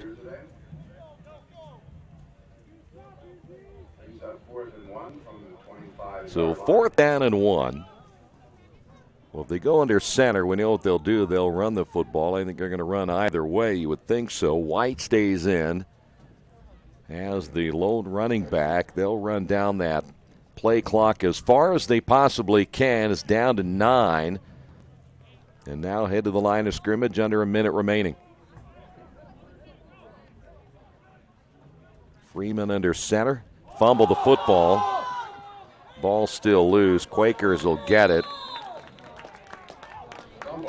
So Earlham will get it back as Quakers force the fumble. They've had that problem, speaking of Defiance, with their quarterback-running back exchange ever since Freeman's come into the ball game. But at this point, it's not really going to matter too much. Quakers have to put their bye loss behind them now and think about what brings next week as they have to go to Rose. 42.4. Earlham this time will go 4 to the left. Hoshide will stay in at quarterback. Ball caught on the near side. Getting a first down will be Baker. And we're down to 33 seconds remaining.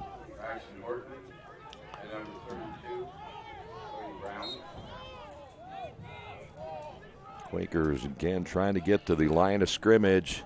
There was movement up front. A flag is down. Hoshide puts it in the air and nearly throws another interception. But I think that the Yellow Jackets may have jumped off sides.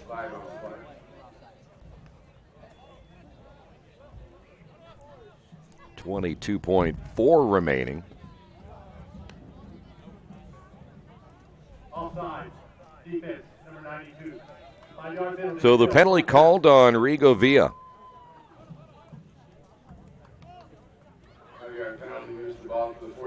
So we'll put it at the 45, and Quakers down to their last couple of plays here this afternoon.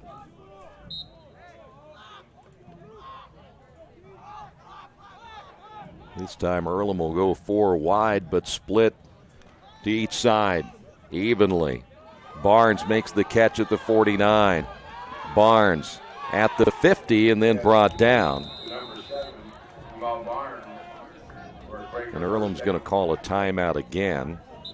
The Quakers just trying to get something here to finish out this game in a positive nature, but Earlham using their final timeout here in the second half, down in this one 28-10.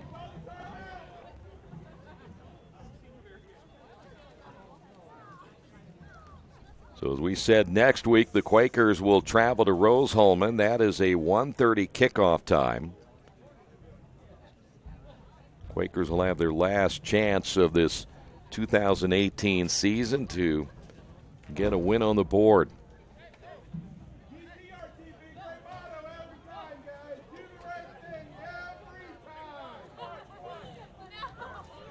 So this could be the final play of this one, 12.5 to go.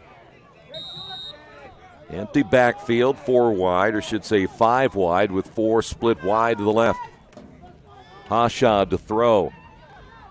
Here he is on the run toward the sideline, will get out of bounds with 4.5 to go. And this will all intents and purposes be the last play of this one. Quakers get a first down. And football at the 26.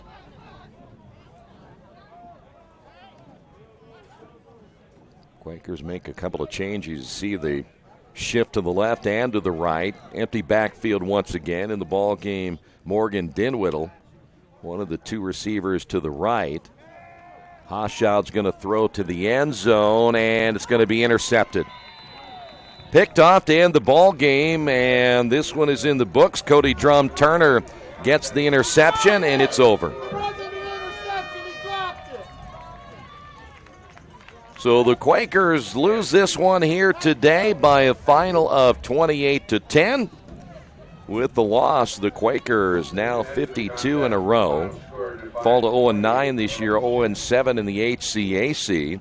Yellow Jackets improved to 1-8, and they go to 1-6 in conference play. And again, the Quakers travel to Rose-Hulman next week. That is a 1:30 kickoff time.